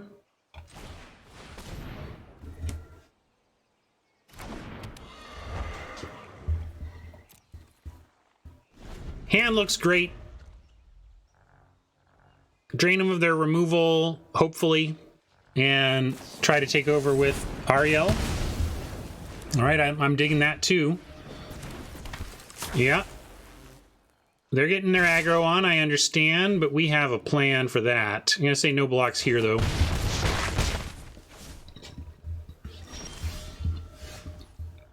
One, two, three, four, five, six, seven, eight, 9 with 2 white. So 4, 5, 6, 7, 8, 9. Can't 3 spell.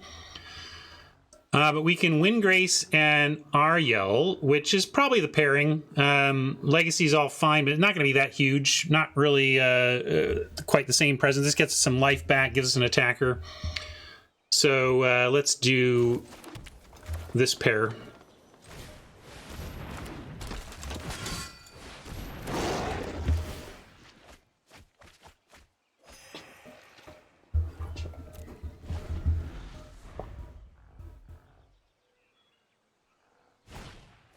I just did not want to see that. I was like, hopefully they don't have another Chronicler. Damn. One of my successful decks that I played off stream was blue-red Wizards, and it had some aggro to it, but it was a 5 Chronicler control deck, really.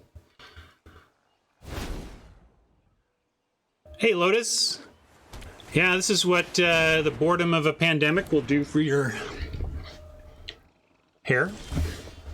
In my case, at least. All right, what did they... Wait, oh, they went in for cards. Great. Actually, I'm fine with that. I think cards I can work with.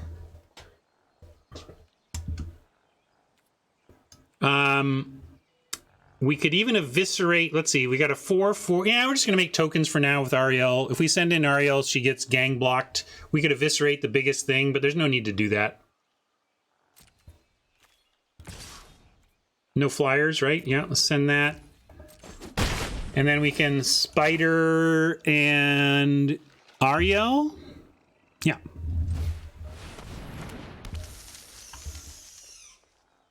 Yeah, if we do this, we don't have the mana to do this, right? So yeah, we're gonna make the Knight.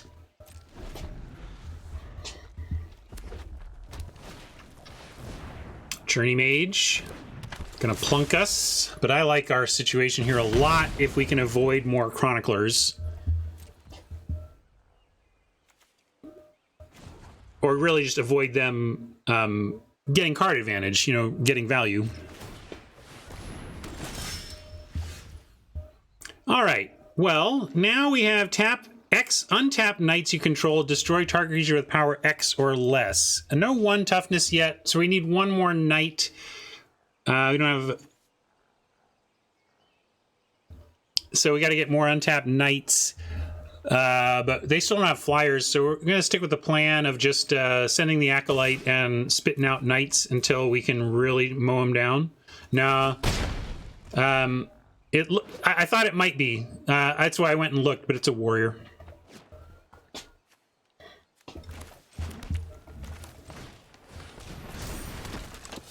Oh, did I misread it? I had it in my head as toughness. So we can decide either way then. Sorry, it is power. It's also an instant speed, so we'll decide at the end of the turn. My bad. Sorry, I got toughness on the brain there.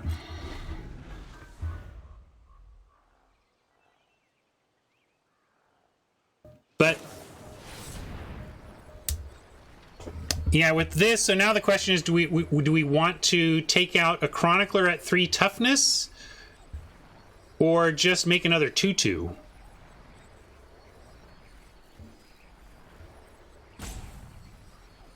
I'm on make it 2/2, right? I think that's just better than killing a 1/3.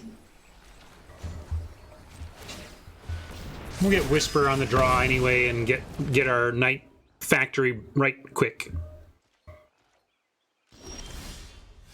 Oh, Animus as instant speed removal for the attacks is going to be very good. I'm going to send everything. I might. I'm just wondering if I should eviscerate pre. Like we could eviscerate the Journey Mage and then have Animus to blow out doubles. I'm going to do that. And then Legacy getting a counter with the Animus. Like, this is just great. We're gonna... It's kind of a no-look attack. With the Animus and the 6/6, it just feels like...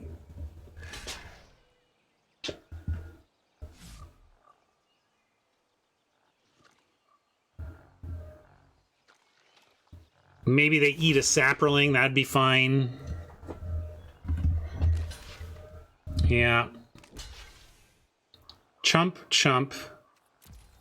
All right, so chump, chump, eat, but not super meaningful. The only question is whether we want to use Animus to save this 2/2. And they can just come back and double block it next. I guess they're losing all their other blockers, though. Yeah, it's probably worth doing. Let's keep everything.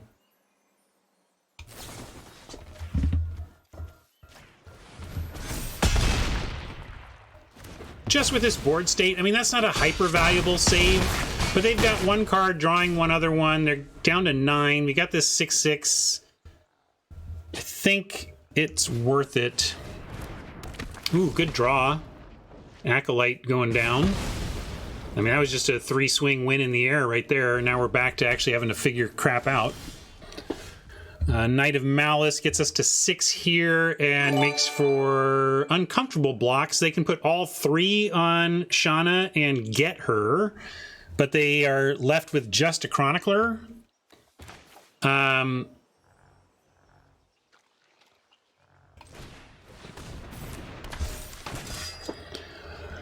we do want to stay above 10, so that's a consideration in attacks. But I think we can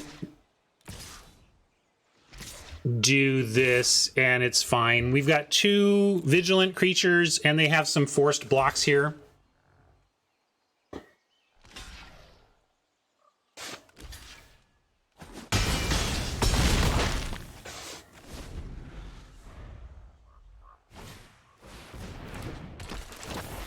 All right, well, if they attack, it means they have the kicker card that could kill us. But they can't attack, right? No, I guess they could. They could attack if they think their only out is drawing a kicker kill.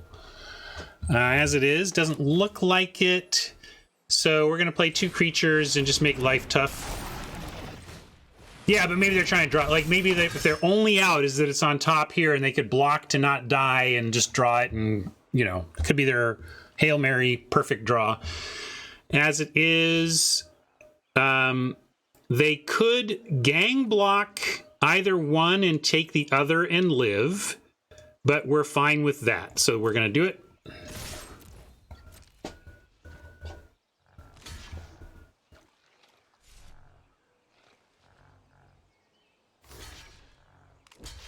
That makes sense to me. We will take out the 3/3 over the 3/2. They're both virtual vanillas that way. They are certainly up against it, though. They need, like, card draw and 2 pieces of action, or they're going to scoop. That was the likelier outcome.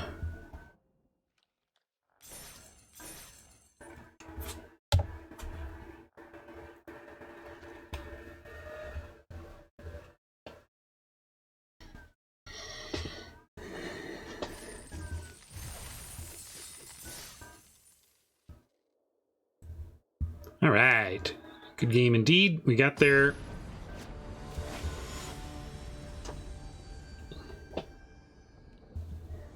Closing in on profit.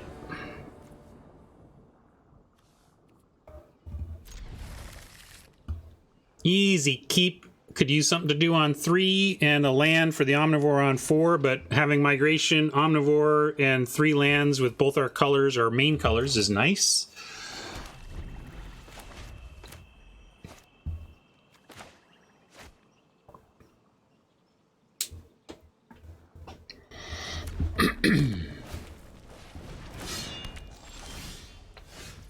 There's a 4th land.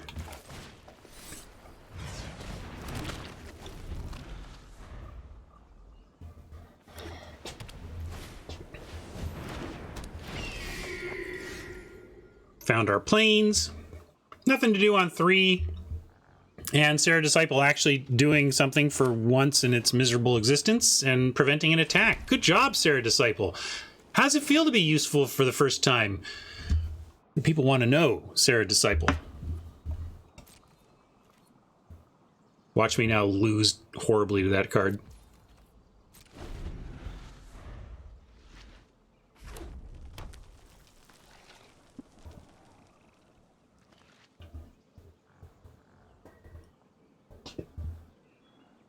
Yeah, fungal infection actually is a piece of removal we did not pick up for this deck that would have been really nice. Really great in the sap deck especially.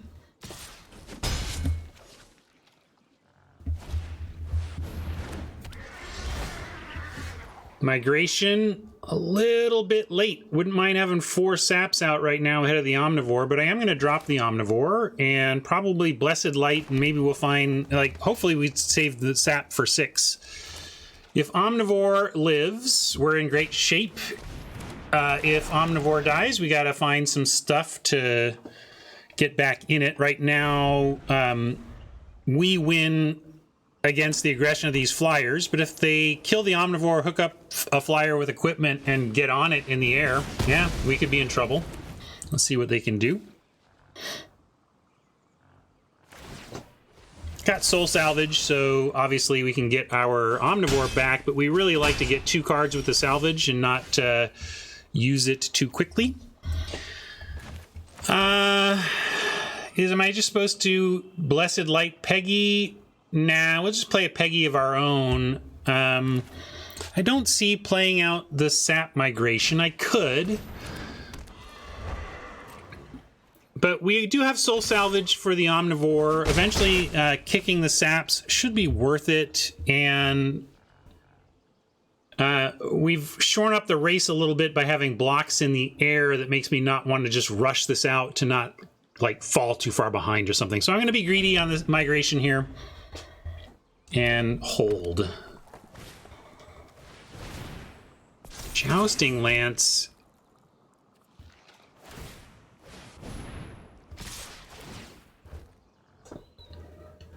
Well, that's real.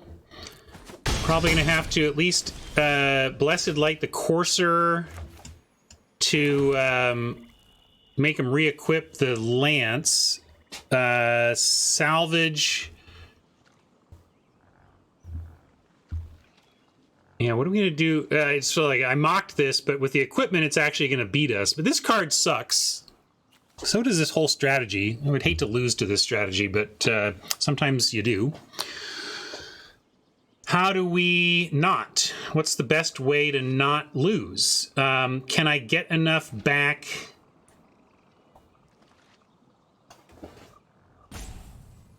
Maybe I'm just supposed to migration here and not Blessed. And then we technically have Courser blocks on Disciple. So this is a tough one. We could lose this. It's trouble. We kill Peggy. They just move the Lance over, and then we don't have good blocks. I kind of like giving them 3 in exchange for blocking 2. Now they could play an historic card, and then we don't have any blocks, and that would suck. Yeah, we could light on their turn, too. That's a very fair point. Well, let's attack with the saps. We know we're doing that. And I think no matter what, we're leaving the Courser back. The question is, are we trying to set up blocks or just making some saps here? Attacking back for 6 against their air aggression isn't nothing. You know, that's a pretty big game, but messing up their sequencing for a turn with the Blessed Light has a lot going for it, too. I think I'm going to do that.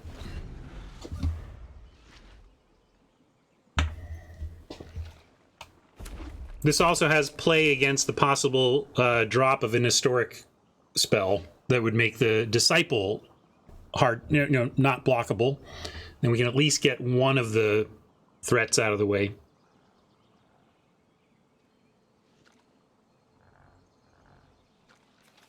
No, one of the reasons this card is good is that it is instant. But I understand usually you expect this to be the clunky 5 mana sorcery speed multi-mode white removal, but in this case, instant.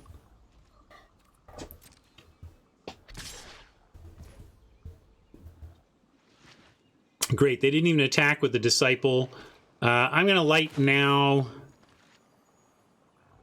in case something happens that makes me want to decide, like they stop this and I decide we need to chump. It's unlikely, but I'm just going to do it now.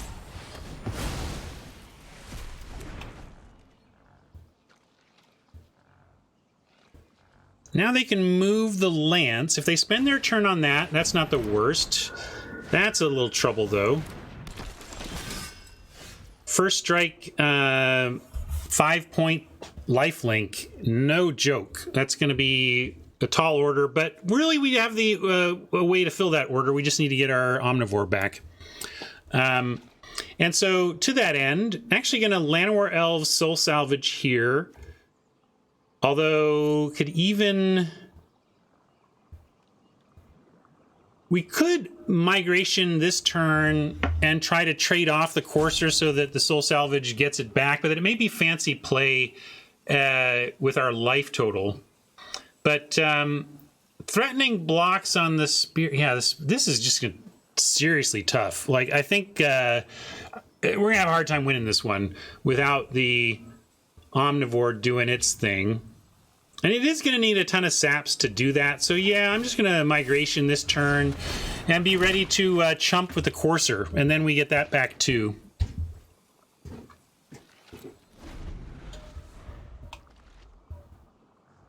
It's kind of a free creature on the Soul Salvage if we're willing to chump here.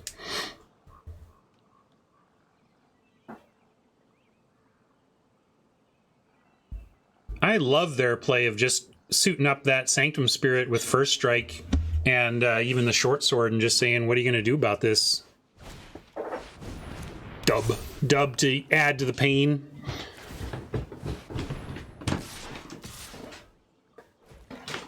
That actually leaves me some hope. I mean, we have... or do we use all of our removal? No, we have removal. That was last game. So we have removal we can draw for the Sanctum Spirit now. That would be nice. I said I was going to chump. I'm just wondering, let's see, if we literally piled everything on, 4, 5, 6, 7, 8, 9, first strike gets 5, leaving 4, 5, 6, 7, leaving 2. Yeah, that's not enough to kill. So we can't block Spirit with everything and have anything good happen. So I am going to chump up top. Or I guess I could just chump down below, but I want to chump with the Courser. Maybe I chump up top with the Courser while I can and down below with the saps because life is good. I'm going to do that.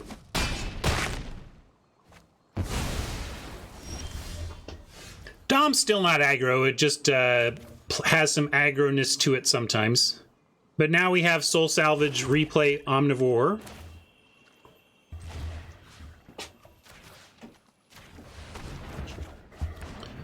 Also have Elves Courser, and then we could Omnivore with tons of sack mana up, and we're not going to have any sack mana if we play Omnivore right now.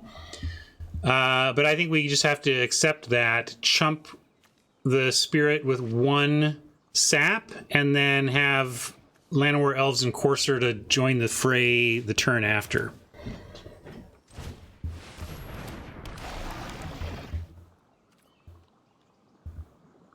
Yeah, you almost never encounter them because they're not very good if you can have any kind of defense.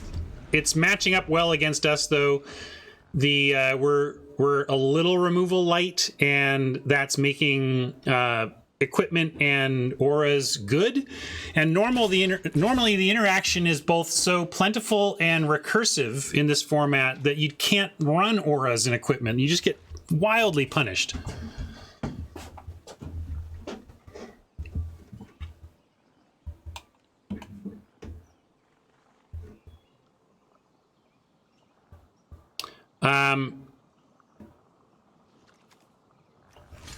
let's just do this, like I said, and take the 4 up top.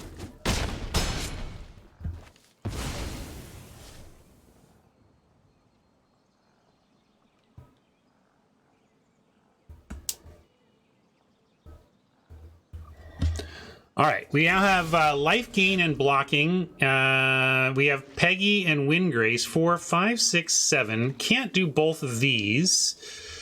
Neither of these blocks a Sarah Disciple effectively in the current situation. So I'm not sure it matters yet. And I think we just want, well, Windgrace gives us some life. We can go, but I also want enough activations on Omnivore to really threaten the ground.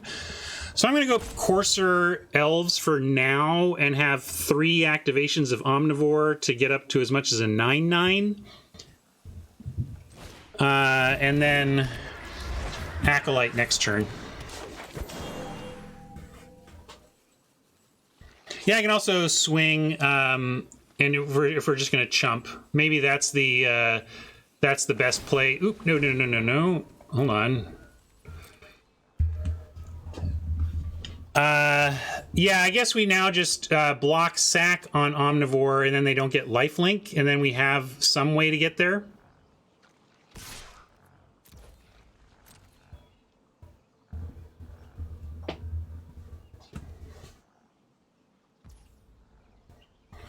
All right. How much damage do we want to take when they don't block? I think we just want to save our resources and not do anything in this spot. Because I got to do this block sack play a bunch to not just fall behind to the 5/4.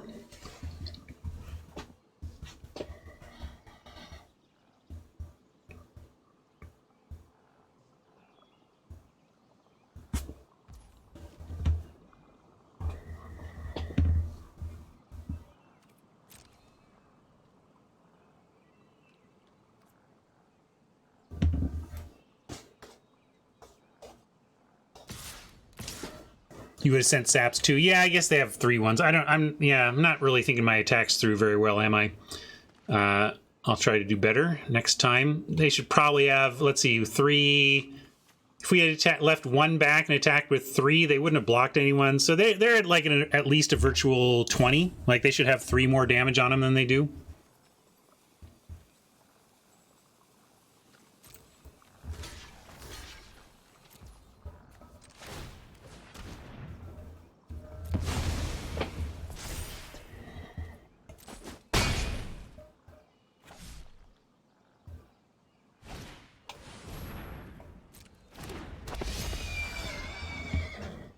Yeah, I'm being way too defensive-minded because I'm so on the back foot, but the lack of attacking from me in the last few turns is a mistake indicative of the mindset of getting into a defensive stance. You know, when you're trying not to die, it can be very easy to forget that you should also still be looking for attacks. Getting more and more slipped away from us here, especially with additional life linkers. Looking like we're going to need to go back to it with another foul to give lost. Animus, though, immediately says, hey, maybe there's hope. Of course, the big problem is we keep, they just get to move the equipment around, and whatever we kill is still going to be wearing lots of dangerous equipment. However, we can... I kind of like Windgrace, Acolyte, hold Animus now, and make him think about, make him decide on attacks. Although we can still send Omnivore and have good attacks here on that. But then Animus on defense next turn should hopefully surprise them, or on their turn should surprise them. My easy sap attacks are no longer, but we're going to send the Omnivore. I could also send, oop, darn it, I didn't mean to click that. I was considering sending the Pegasus, the Courser too, and just actually trying to, getting it done. So, sorry, I did actually mean to, that was just a misclick, not a misthink, at least.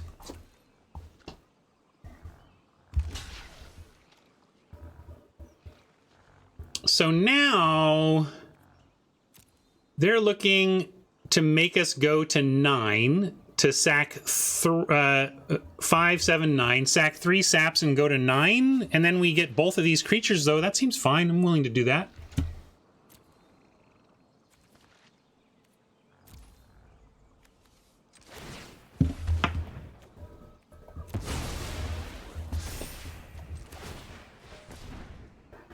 Yeah, I still want to bolt the bird, which is why I'm not using Animus to win combat with the Omnivore. I'm just going to do the sacrificing.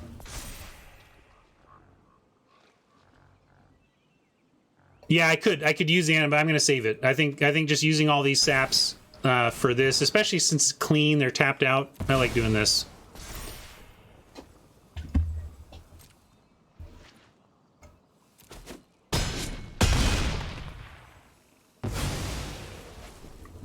And we could play the Windgrace, but we would not have the Animus available for defense. So I'm going to not play the Windgrace, and we're going to hold. I could also do this now. We don't have if we want to go for the Spirit, like, we need to do it now because we don't have the power if we let it get small again. If we do that, are we just taking huge lifelink chunks from the Spirit? This is really tough. We've been talking about bolting the bird, but I think I'm on Spirit. And Windgrace, Acolyte, Chump. Meanwhile, cracking back. Well, we don't have a big presence. I don't know. This is just going to be really tough, gang, but now I'm almost at the end of it. I'm going to go with my gut. I'm not sure of this, gang. Oh, that's right. It's not even a punch. See, that I was thinking that was punch. That's why that card sucks. All right, so I screwed that up pretty badly, but we'll see. Well, we have chumps in the air, too. And we actually don't have chumps on the ground. I mean, we have chumps for every... Like, it's not... We lost our saps. But clearly I screwed that up. I was not thinking properly about how Animus worked. But that's another lesson of limited Magic. You don't see green removal generally this bad anymore. Generally, if it's going to be like this weak, it's punch, right? Usually if it's that bad, it's punch. Oh, well. Yeah, but first strike on the flyer, they could have first strike on the ground. Gang, it was all chumps. It was all chumps. It was all chumps. That's what I'm saying. We can kill all this stuff, but the Jousting Lance says none of our actions really matter. Because we can't kill the Jousting Lance. And they're at 33 to our 13. Like, we are just deader than dead. It's really not... I mean, I can play it out, but if somebody wants to give me a plan to win, I know I've made it harder than it should be, but I still don't think the mistakes I've made really change the lack of a plan to win.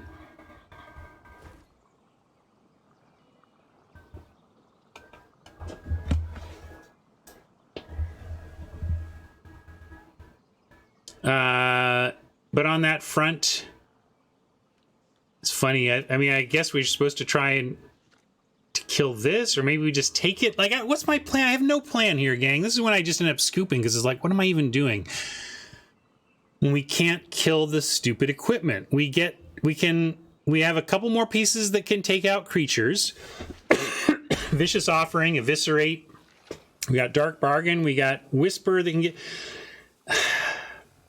It's just that, like, nothing gets big enough and has reach enough to stop first striking flyers. Yeah, we at least have this block, but that's all we've got. I'm not going to do anything else.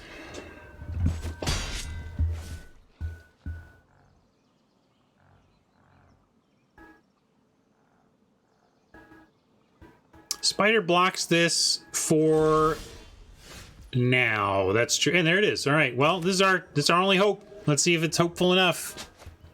I'm going to send in Courser and Acolyte because we also need to be attacking.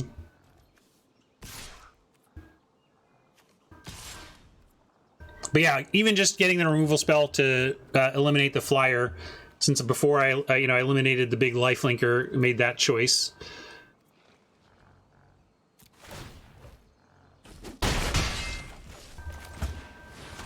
Funny.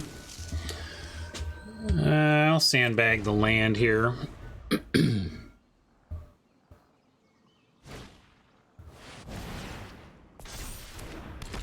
All right, Baird. To just add to the pile of cards I really don't want to lose to.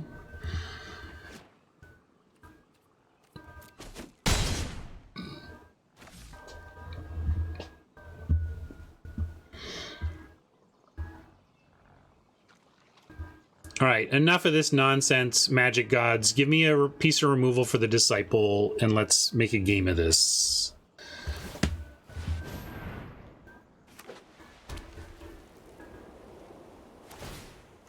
I guess they're seeing Baird as the way forward. I'm seeing Sadness as our way forward. Probably chumping with an elf. Still going to send these, though.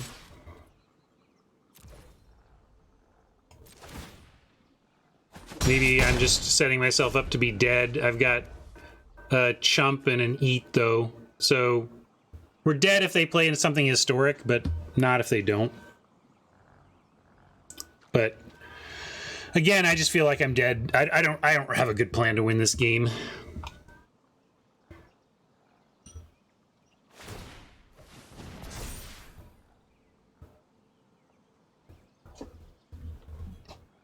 Oh, they found it. Swingall didn't do it until they moved the equip. But yeah, I should have kept something back. You can see I was pretty disconnected with that game. I felt pretty dead. And maybe that's a weakness in my game, to lose hope enough to kind of stop trying. But I really kind of stopped trying there.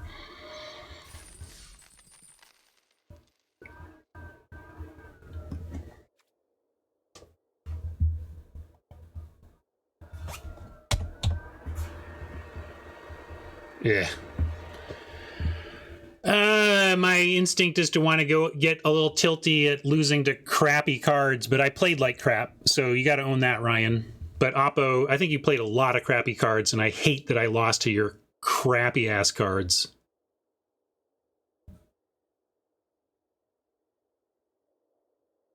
I've also been there and been forced into playing crappy ass cards in this format when the table insists. You don't always get the right seat. I have run worse decks than my opponents, that's for sure, in this format. For very much sure, so I'm not trying to be too harsh on Oppo, but I would say to anybody's face who presented me with that deck, this is not a good deck in this format. You know that, don't you? You're not going to have a lot of success with this.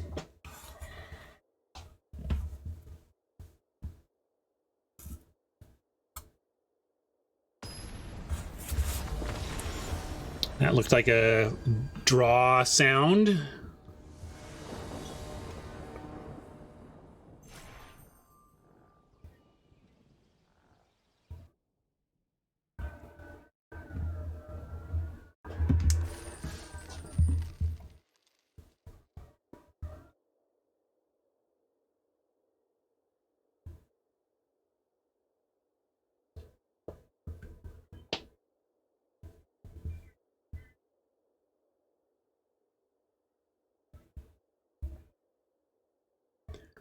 White as a splash color is where I like it the best, yeah. I rarely play base white decks to any success.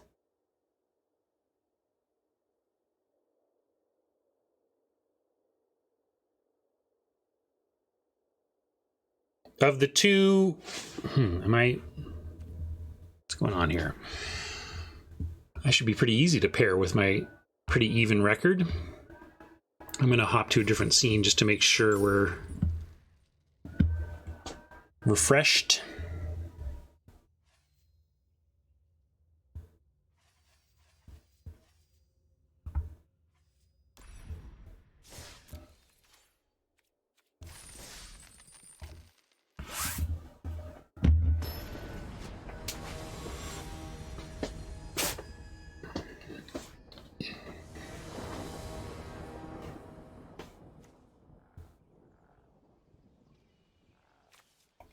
All right, so Sneep.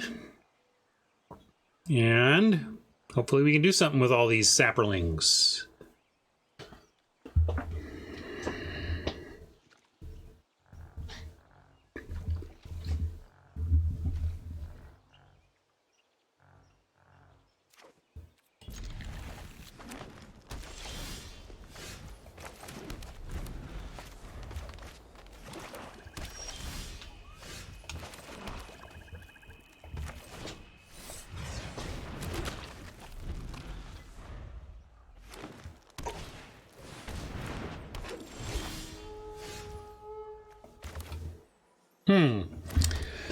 Does having 6 mana and 2 more migrations make you more or less likely to cast a migration for a mere 2 saps?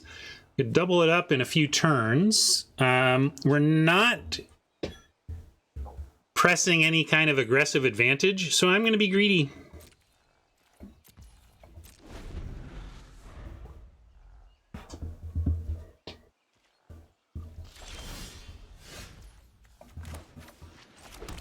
And I'm going to pass again.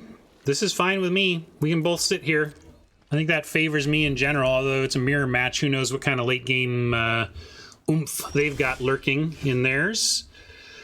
But now, sure, no blue. They're missing their 3rd land. I'm going to just kick the grow and be pretty happy about that.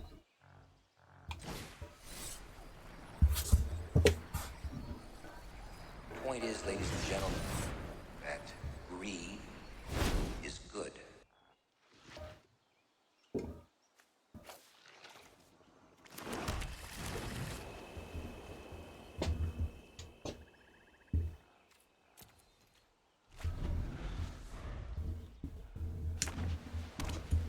Wow, True Mirror. Gabon. Well, we can get wide with saps here, but I'm actually going to go ahead and drop the big boy and make them have it. They probably will, but let's make them have it and then have Animus in response if we want. It's going to be able to pick off anything before the worm dies, but I'm pretty much expecting the worm to be dead before we untap. Hopefully it's just in the graveyard and we get it back later.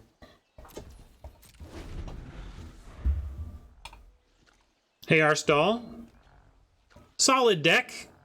Funny draft. I think it was, we had 4 sapperling migrations after 5 or 6 picks. I can't remember if it was after pick 5 or pick 6, but definitely at least by pick 6. And interesting, mana open. Looks like we are going to untap with this. I'm going to go ahead and save it then. Instant speed is one of the saving graces of this dumb card. And being able to blow out a combat trick here seems pretty powerful. With 8 mana, I could also just not worry about blowing out the trick. Like, I could even just accept it. Like, I might just accept them double blocking and 2-for-1ing if they offer it, and then just go Migration Shauna and be even bigger than a 7/6, right? So let's start with that attack, and we can decide if we want to try to blow out a double. The thing is, they've got open mana too. That makes me a little nervous about it, although not that I can come up with exactly what they would do about it. Okay, well, hey, how about the best of both worlds? Aha! Now I understand. No, I'm not going to Animus. I'm going to go with the play I was saying. We'll have Animus next turn with Shauna around, hopefully.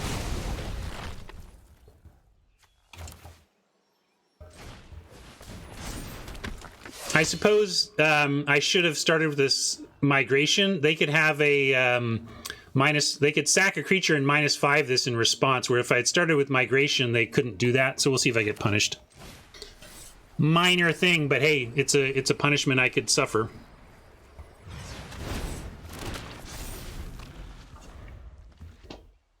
Dodged it.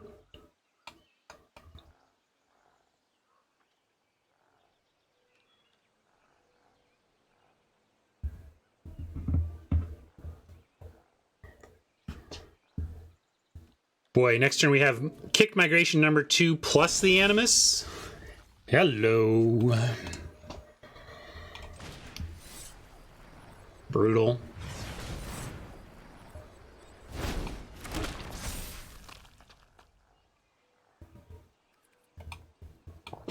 I'm not fine for.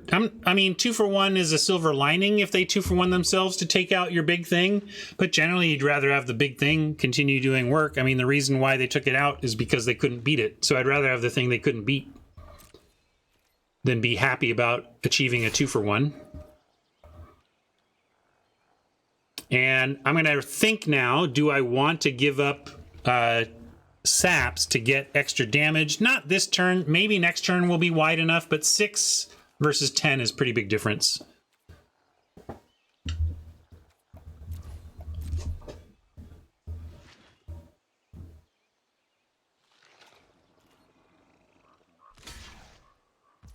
That's suspicious, but at 11 they might just be saving damage. We'll see.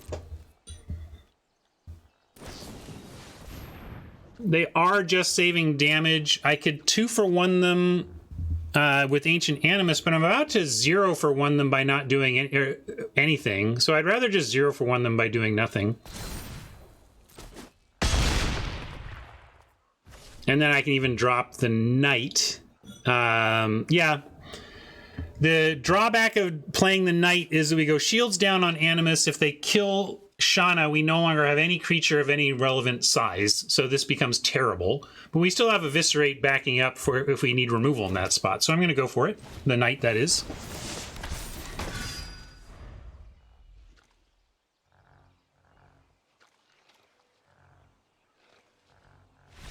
All right. Oppo's had enough. We'll take it. And we get legit, unquestionable profit.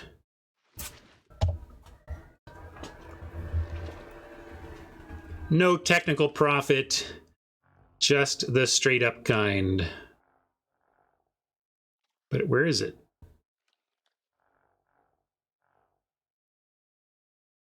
Jozu, guess, hair, smart. No math, not dead. Getting better, blowout, no reading, we got one. Wonka scoop. Scoop, there's a chance. Do I not have it on here? Oh, there it is. It was just lurking at the bottom.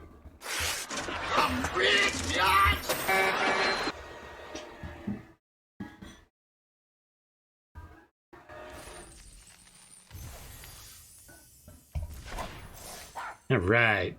I'm going to take a quick bio break. Got a lot of coffee in me, and then we'll close out this event upon my return. Be right back.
Hey.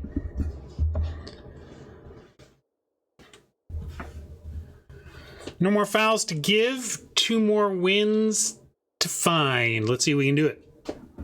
I'm glad that we had a little more success than I've had with Dominaria of late.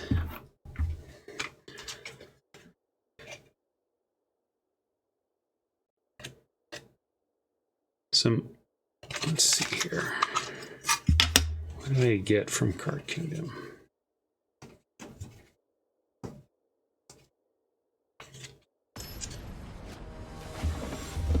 Taking a flyer on some of these. These are true bulk foil right now. The smelter that sacks artifacts into 3/1s. I think that's just a powerful ability for a bear. So I picked up a bunch of those. I'm gonna keep this. Another one, a foil that I think is undervalued right now, is this one. I think I got all of them that Card Kingdom have, but this was near bulk. I think it was 49 cents for a foil Silver Fur Master, and like foil 2-drop lords from popular tribes with extra abilities. That thing's going to be a $5 to $10 card in 5 years, I bet.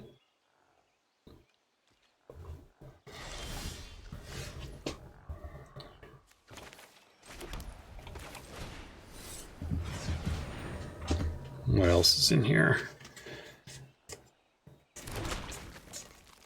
This is another one I'm kind of moving in on as a true bulk. This is at true bulk prices right now. Is the red 1-drop Saga? That's just good aggro right there, man. I don't know why that's. I think that's it's a spec. You know, maybe it's just not good enough to see competitive play in aggressive decks, but it seems like a hell of a 1-drop to me. If my plan is to cast a creature on turn 2 every game. Compass time. And here we are again with a very common question with this deck. Are we casting migrations or not? In this case, Oppo hasn't done anything to put on defense. They've showed us a compass. And I'm going to go ahead and add to the board here, especially since we have Dark Bargain to do next turn. We don't have our 6th land yet. You know, we don't even have our 5th. I mean, Bargain's going to help with that. What else in here? Oh, Gravelighter. 3 mana ETB. Everybody sacks a creature. Creatures generally go up in value over time in the foil version, and this is one of the better ones. Oh, also, I think all these shrines are undervalued for the future. I'm basically getting all the foil shrines that I can. They're not bulk. They're like $1 something or whatever, but look what happened to the old school shrines when the new shrine stuff came out. We could just eviscerate this dude. And I like that. Get in for 4, kill the scary legend, and then have bargains after.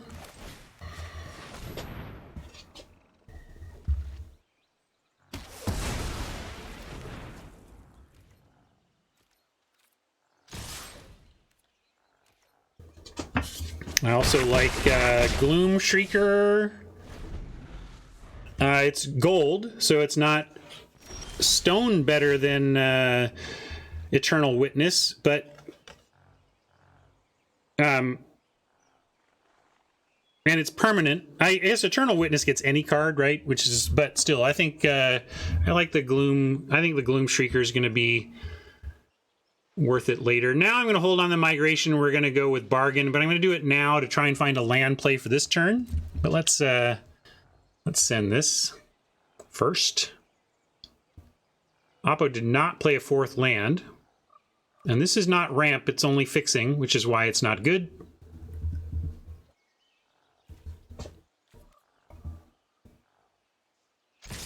Can't pay a full card to just fix. To just filter mana, it's just too much. I mean, it gives you 3 life, but that's hardly its raison d'etre.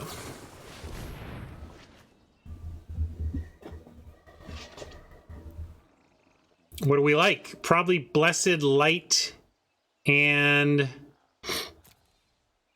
Offering. I think if we just keep the ground clear of obstacles, eventually we kick this migration, and if we just keep their biggest threats off, these saprolings should still be able to keep going.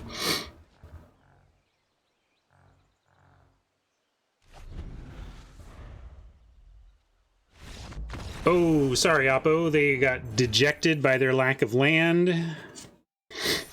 Oh, here's another one that I think is surprisingly inexpensive for a foil version right now. That's this... I've been picking up these as I can too. Generous Visitor. That's a 1-drop that can become that. I mean, that's a good card. It requires very specific deck building, but if you're doing that thing, holy heck.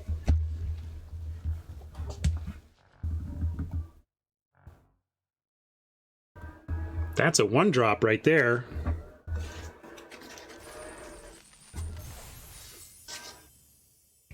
I think that's the other card. I mean, I really like the other lords. I like the artificer. The artifacts are cheaper, gold uncommon. The enchantments are cheaper, gold uncommon. But those are all pretty fairly priced right now in the like the $2-3 range for the foils. So. Yeah, no, Naturalist is what I was talking about. It doesn't surprise me at all that Naturalist is expensive. The question is it still worth buying? Because I think that's still going to be a $5 to $10 card in a few years. 10 might be a little bit pushing it for a reprintable uncommon, but that's why that's why when they start getting out of, I spec on the uncommons when they're like 35 to 79 cents each, and I think they're going to be 5+. Then I think it's getting a return that is fun. I mean, none of this matters. It's all chump change. It's more like me playing the Magic Market game in a way that I enjoy. There is nothing life-changing about any of the specs that I'm making on uncommon foils, right? It's just like I like to be right. In 5 years, I want to look at how much I paid for those and look back and be right. That's all I'm trying to buy. Trying to buy a correct Ryan 5 years from now. All right, full count. Let's get it.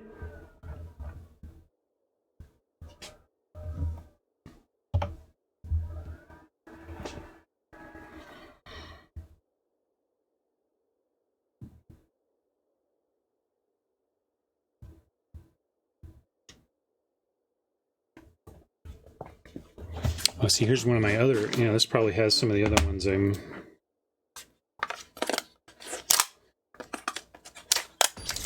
See, Card Kingdom, they have a huge supply of a bunch of these cards, but to hedge against a sudden market shift that they want to react to, they cap the number you can buy per day at a certain amount, but they also have a reorder this order button. So I've just been doing a reorder this order button basically every day and have a bunch as a result. We're going to keep this.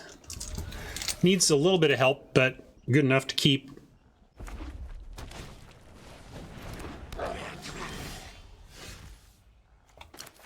I mean, white's pretty bad, but it's only a splash, and black and blue, or green and black are among the best, so...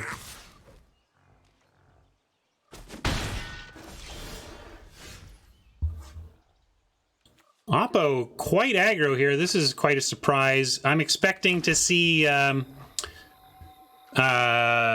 what is it, the +3/+3 and trample on attacker. You know what I'm talking about. I don't remember card names, but thankfully chat does. Anyway, we're going to look to block with Knight of Malice with Vicious Offering up and try to get him on that. That's how you beat this deck. And I assume this is a good version of it. It's easy to mock Skirk Prospector or whatever, but this is a 6 and 2-ish player. So we're going to assume that they are just laden with run-amucks and are making these bad small creatures work by the sheer power of combat tricks. And certainly if they send in here, we know they've got it. The problem is going to be like Knight of Malice is very vulnerable to fire, Shivan fire. But honestly, you know, Oppo chose card advantage over aggro here, and I'm fine with that. I think that lends itself to a better long game for us. I could also play a sap migration here and not give them a single target for removal, but if they do pick off one of our saps, they can still attack with the goblin. They seem to want to get this out of the way, and they know about it anyway, so I'm going to replay it. And then next turn we can potentially just pass with both Animus and Offering up, or we can migration for 2 saps and then pass with Offering or Animus up. Yeah, I agree, D. I think it was a little fancy, but it depends on what else is going on in their hand. Yeah, if their whole big plan is to just do this again and again, it could work, but I don't mind this. I think we're okay. I don't love our 3 life here, but Knight of Malice holding down with Vicious Offering and Animus available, I like. This should be fine. We have to use one of these by the end, though. And so here we go. Let's kill... Which one of these are we killing? I guess we kill the Goblin to prevent damage now, and then we can Animus next turn, and then their board will be clear.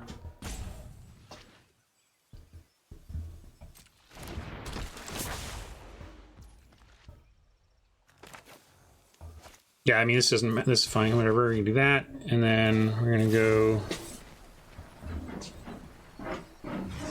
Yeah, if we get land, play Spider instead, I like that. But let's kill the attacker, save damage. And then there is the land, so we are gonna go ahead and Spider it up, make him answer this. And you can see why they chose to fancy play it now, D. They went Blink, Blink, Journey Mage, and Chronicler. So if they had all of those, they knew what they were doing, and they were setting up for exactly this. But now, I actually like kicking the migration, because sure, they can kick bounce the Spider, but they don't have good attacks from there. Almost... You know, I should have done this before, but I'm going to send. I mean, I think they're going to bounce it anyway, so might as well. If they don't, okay.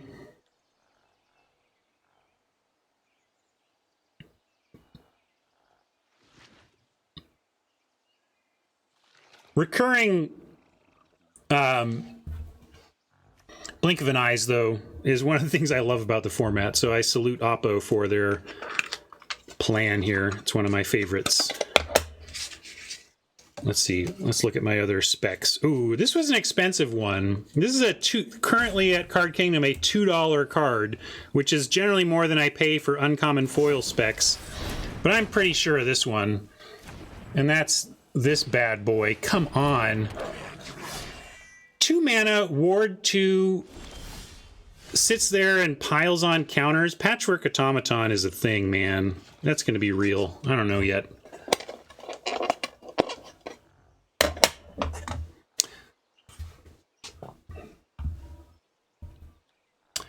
So they went ahead and did it.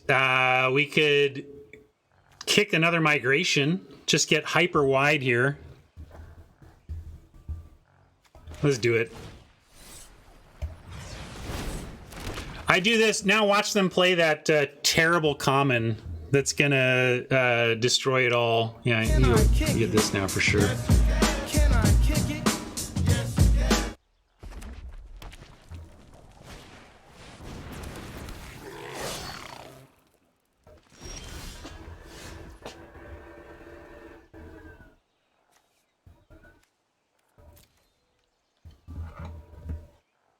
Yeah.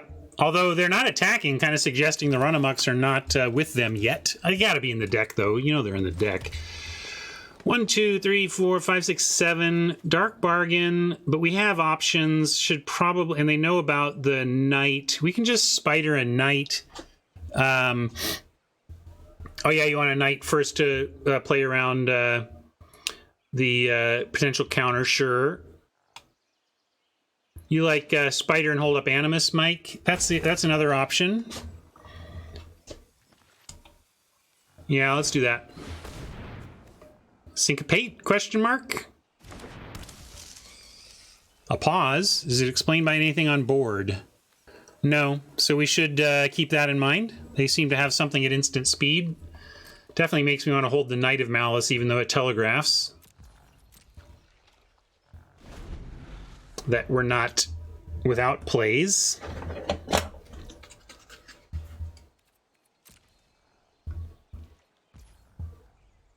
Could Animus, Rabbit Battery, another one I got my eye on that's at kind of pure bulk prices. Foil Rabbit Batteries, that seems excellent. I think that's it though. I think I've told you all of my specs now. Moving on. 8 mana. We get Dark Bargain looking for planes and play Ariel, but I kind of like having all this up. We can go Knight, have Animus and Dark Bargain up.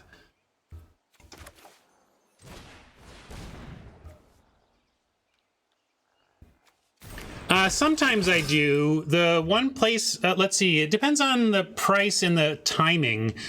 I spec'd on a bunch of rares when Kaladesh rotated out. Rotation is a great time to spec on rares. And because the ETB, the fast lands, you know,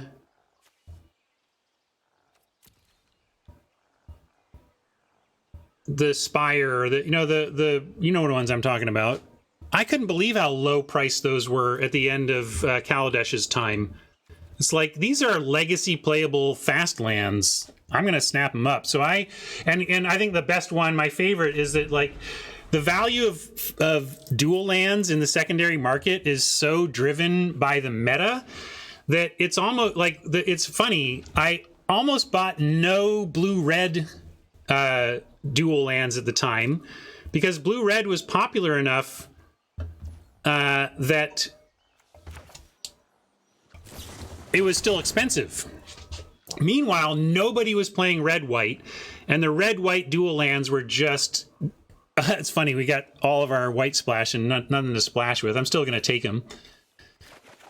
So anyway, I invested heavily in foil and non-foil red-white dual lands at Kaladesh rotation, and now, because of the meta, red-white is the most expensive of those lands, I think. Or the point is, it leapt up. Hey, Millhouse. I generally just spec with whatever Card Kingdom has available. So I kind of just went nuts at Card Kingdom until they were kind of out, or until they raised prices on me, which is another thing that happens. I don't know what my total count is. And yeah, I'm getting a little distracted here with less important things, but I love talking about the Magic market. Ariel, yeah, we can only play one of our white spells, so Blessed Light or Ariel makes sense there. Yeah, we can also just do Legacy. I mean, you know, if they have Syncopate, they can't even counter this if we play it. And it's huge, just enormous.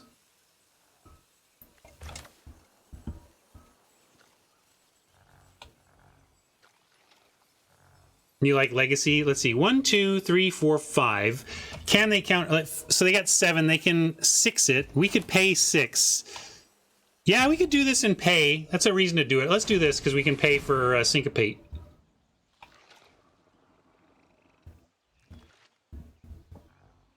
Well, it depends on where you define, how you define spec exactly. Because if you just mean where have I gained the most value on cards that I've bought, it would be the collector's edition I traded for in 2014. Yeah, let's go ahead and start attacking. We got to win sometime, right? So I traded for an unopened International Collector's Edition for about $800 or $900 worth of product in 2014. That's easily not only my best Magic investment, but in terms of significant multiplication of initial investment, probably the best investment I've ever made. But the thing is, I bought it because I wanted to use it. So that means maybe you don't consider it a spec. Because a spec, a more real spec is, I have no interest in playing this card. I just am literally buying it because I think it will go up in value. So my vintage stuff is more hybrid spec plus actual play value, and that is my biggest winner easily. And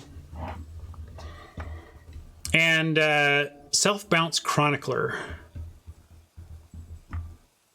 What are we talking about? Oh, you think that's what they're going to do? Yeah, maybe. We can get wide enough for that to work.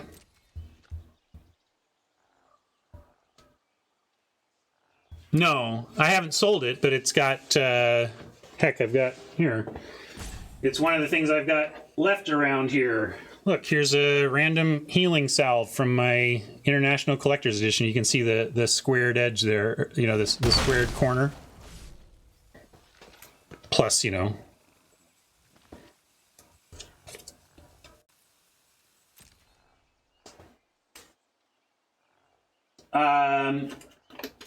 Worst spec? There's no bad spec. There's only the specs that haven't paid off yet. Do we Animus in response? Yeah. I think we just lose that creature, and that's the way it's going to be.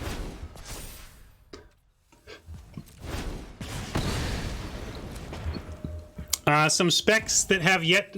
So to fairly answer your question, though, D, the specs where I've kind of acquired the most of them where they haven't paid off yet would probably be the... I forget what it's called.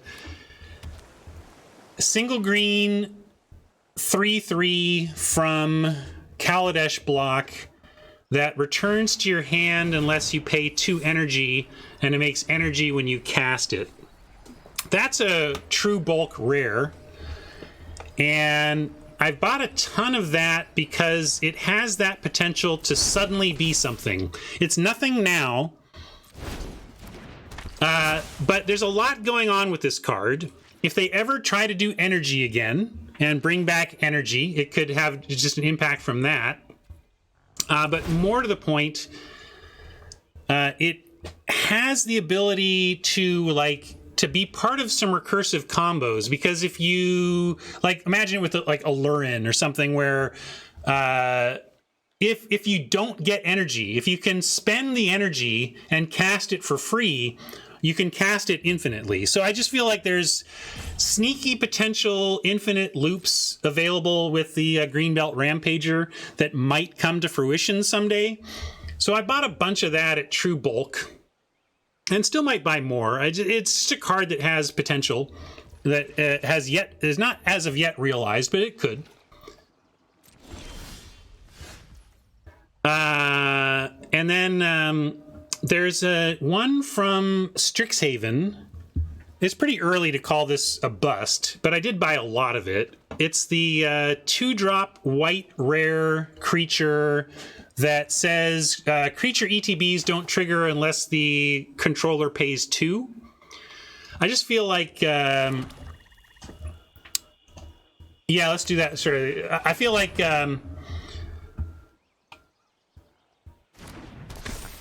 yeah, Strict Proctor. It's still bulk. Like, nobody's interested in that card. My thought was that it's an interesting player in Commander because it stymies a lot of things that people are... It taxes heavily things that people are trying to do in Commander, while also countering negative ETB effects for yourself. Right? I figured that Strict Proctor would be used to do things like casting the 11/11 for 1, but not sacking anything or whatever. You know, like, it just feels like there, again, there are tools there to do cool things that haven't been applied yet.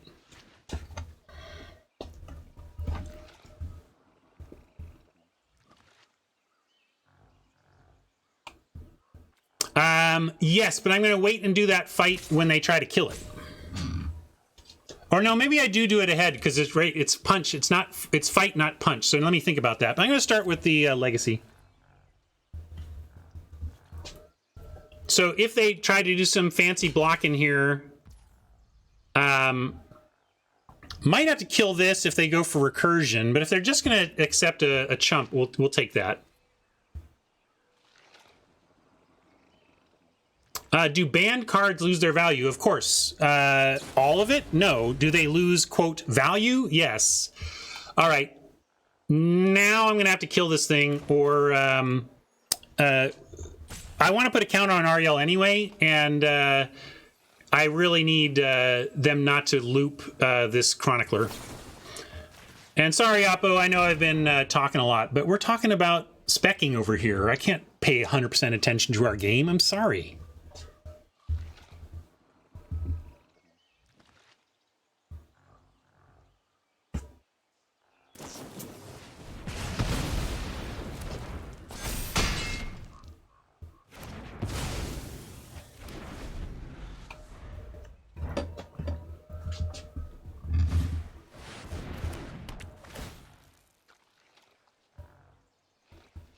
Nice Shenmead.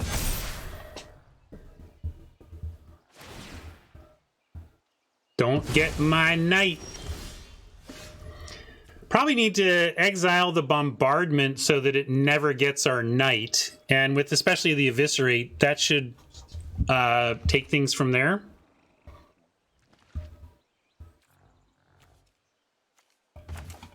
Yeah, I'm not sweating it on my front. I'm just apologetic to my poor opponent, wondering why this is such a hard game for me. We don't need to play this yet, though. Maybe even think they're going to get it on their turn.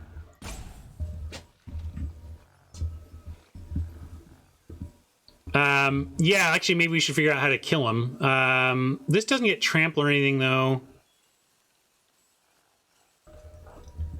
Yeah, I would have put it on planes over saps, right?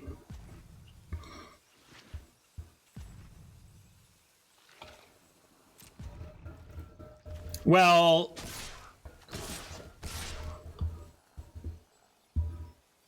MTG Goldfish has a lot of that stuff. Hot, big movers. Quiet Speculation, another site with a lot of financial information. Maybe I'm just supposed to swing away? Yeah, sorry, never mind. I'm trying to do too much here, but I will do this. Yeah, good point. Second main needs to stop for the bombardment.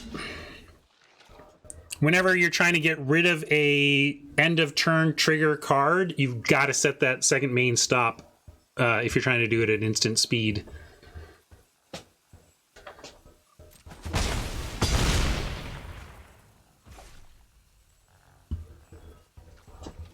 Why did we send that one, Mike? It was an easy block for them, right? They don't care. As far as they're concerned, that just means they're going to get the good stuff sooner, right? I mean, they don't know that we're going to do this, but I'm not sure. I kind of attacked with that because you said so, but I'm not sure what it got us. Well, we do, or we're going to lose one of those two good ones. Banishing Light, Blessed Light Bombardment is the same thing as counter target, kill one of my huge creatures. Right? Is it? Oh, two or more. Sorry. Yeah, I thought I knew what this card said. I thought it when it got down to one. Oh no, two. Yeah, that's true. If two or more permanents you don't control have, yeah, it does do it.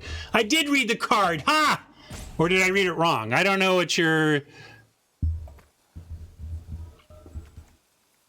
But yeah, I'm going to do this before they get access to the top of their library. Whatever. This just has to happen.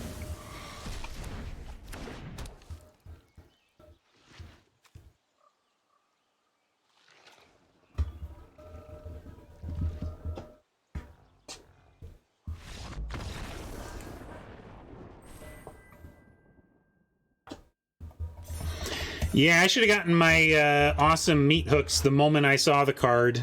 Now I'm gonna, well, we'll see. I've sent most of my vintage cube to the East Coast, so it's not like I have a vintage cube, but I like theoretically having a vintage cube.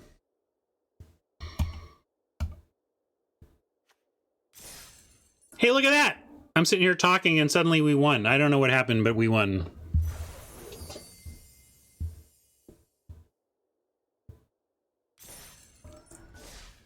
Which field is that? The one we were just, is that the one that that I just exiled, the 6-drop enchantment? It's a good control card. It's just that red is generally being more aggressive. Oh, I don't know what they just... I didn't see what they played at the end.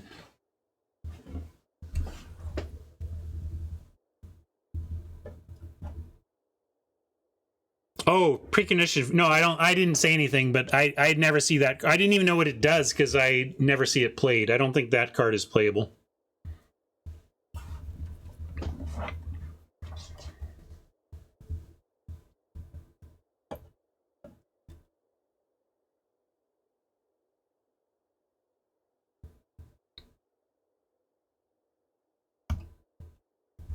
I don't know. Might be economy, might be coding, might be clarity of feature, some combination of them.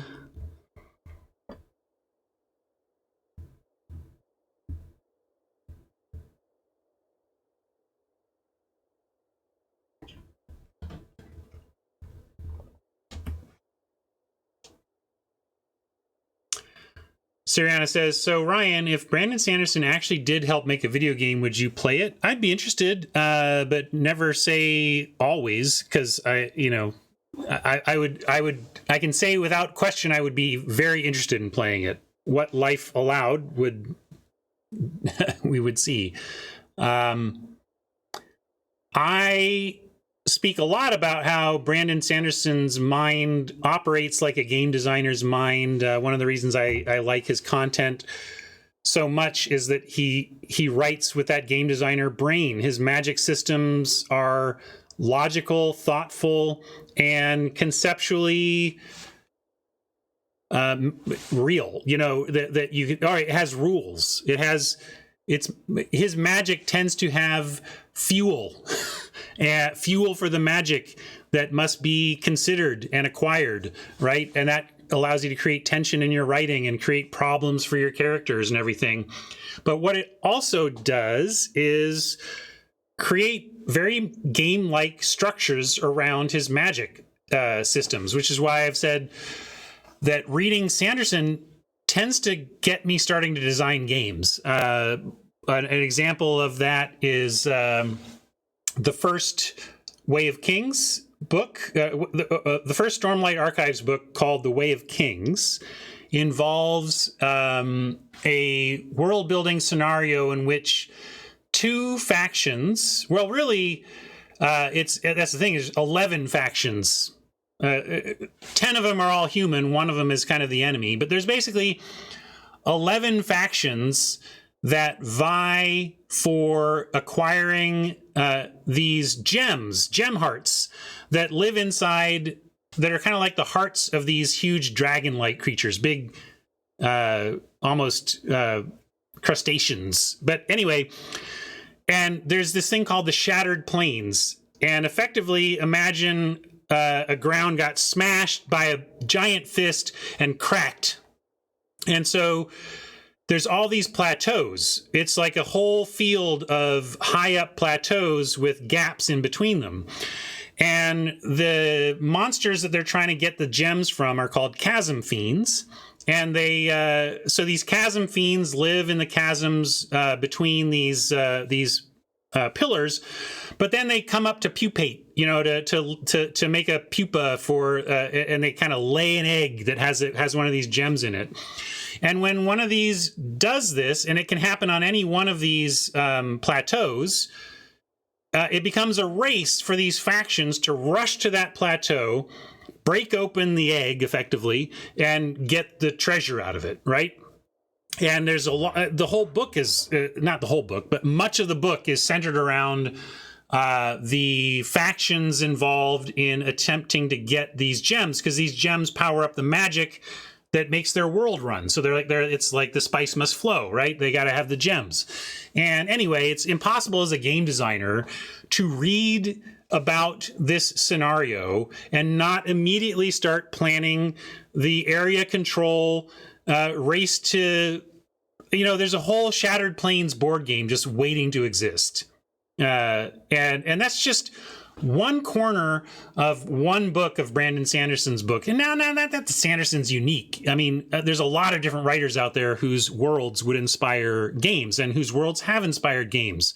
Go look at your local game shop's board game shelf and you're going to find plenty of IPs there that people have made made games out of.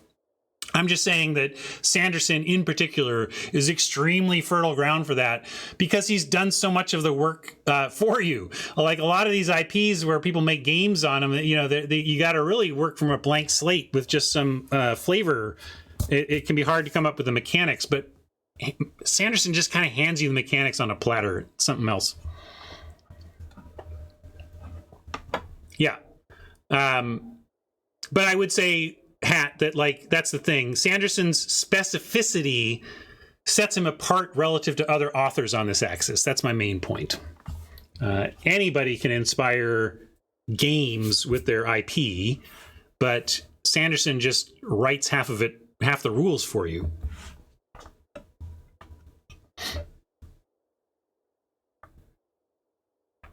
Anyway, yammer, blah, blah, blah. You don't need double talk.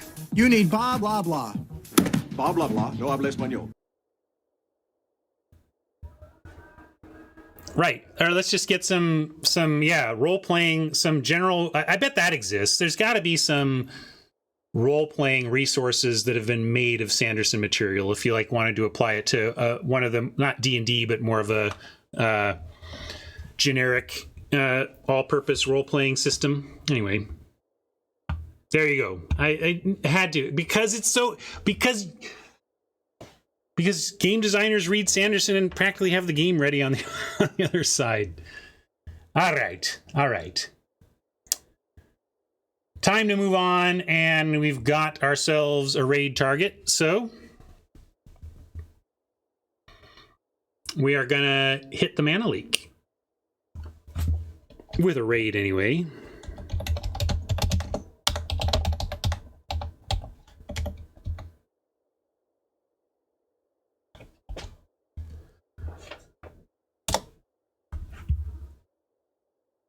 Thanks for hanging out, everybody. Jump on board. Tomorrow, I am going to stream. I don't usually stream on Thursdays, but tomorrow's my birthday, and I want to hang out with my friends on my birthday. And that means some of you. I'll put up with the rest of you. But some of you are my friends, so we're going to come hang out, have a stream, and celebrate the beginning of my 51st year on the planet. Bye, everybody.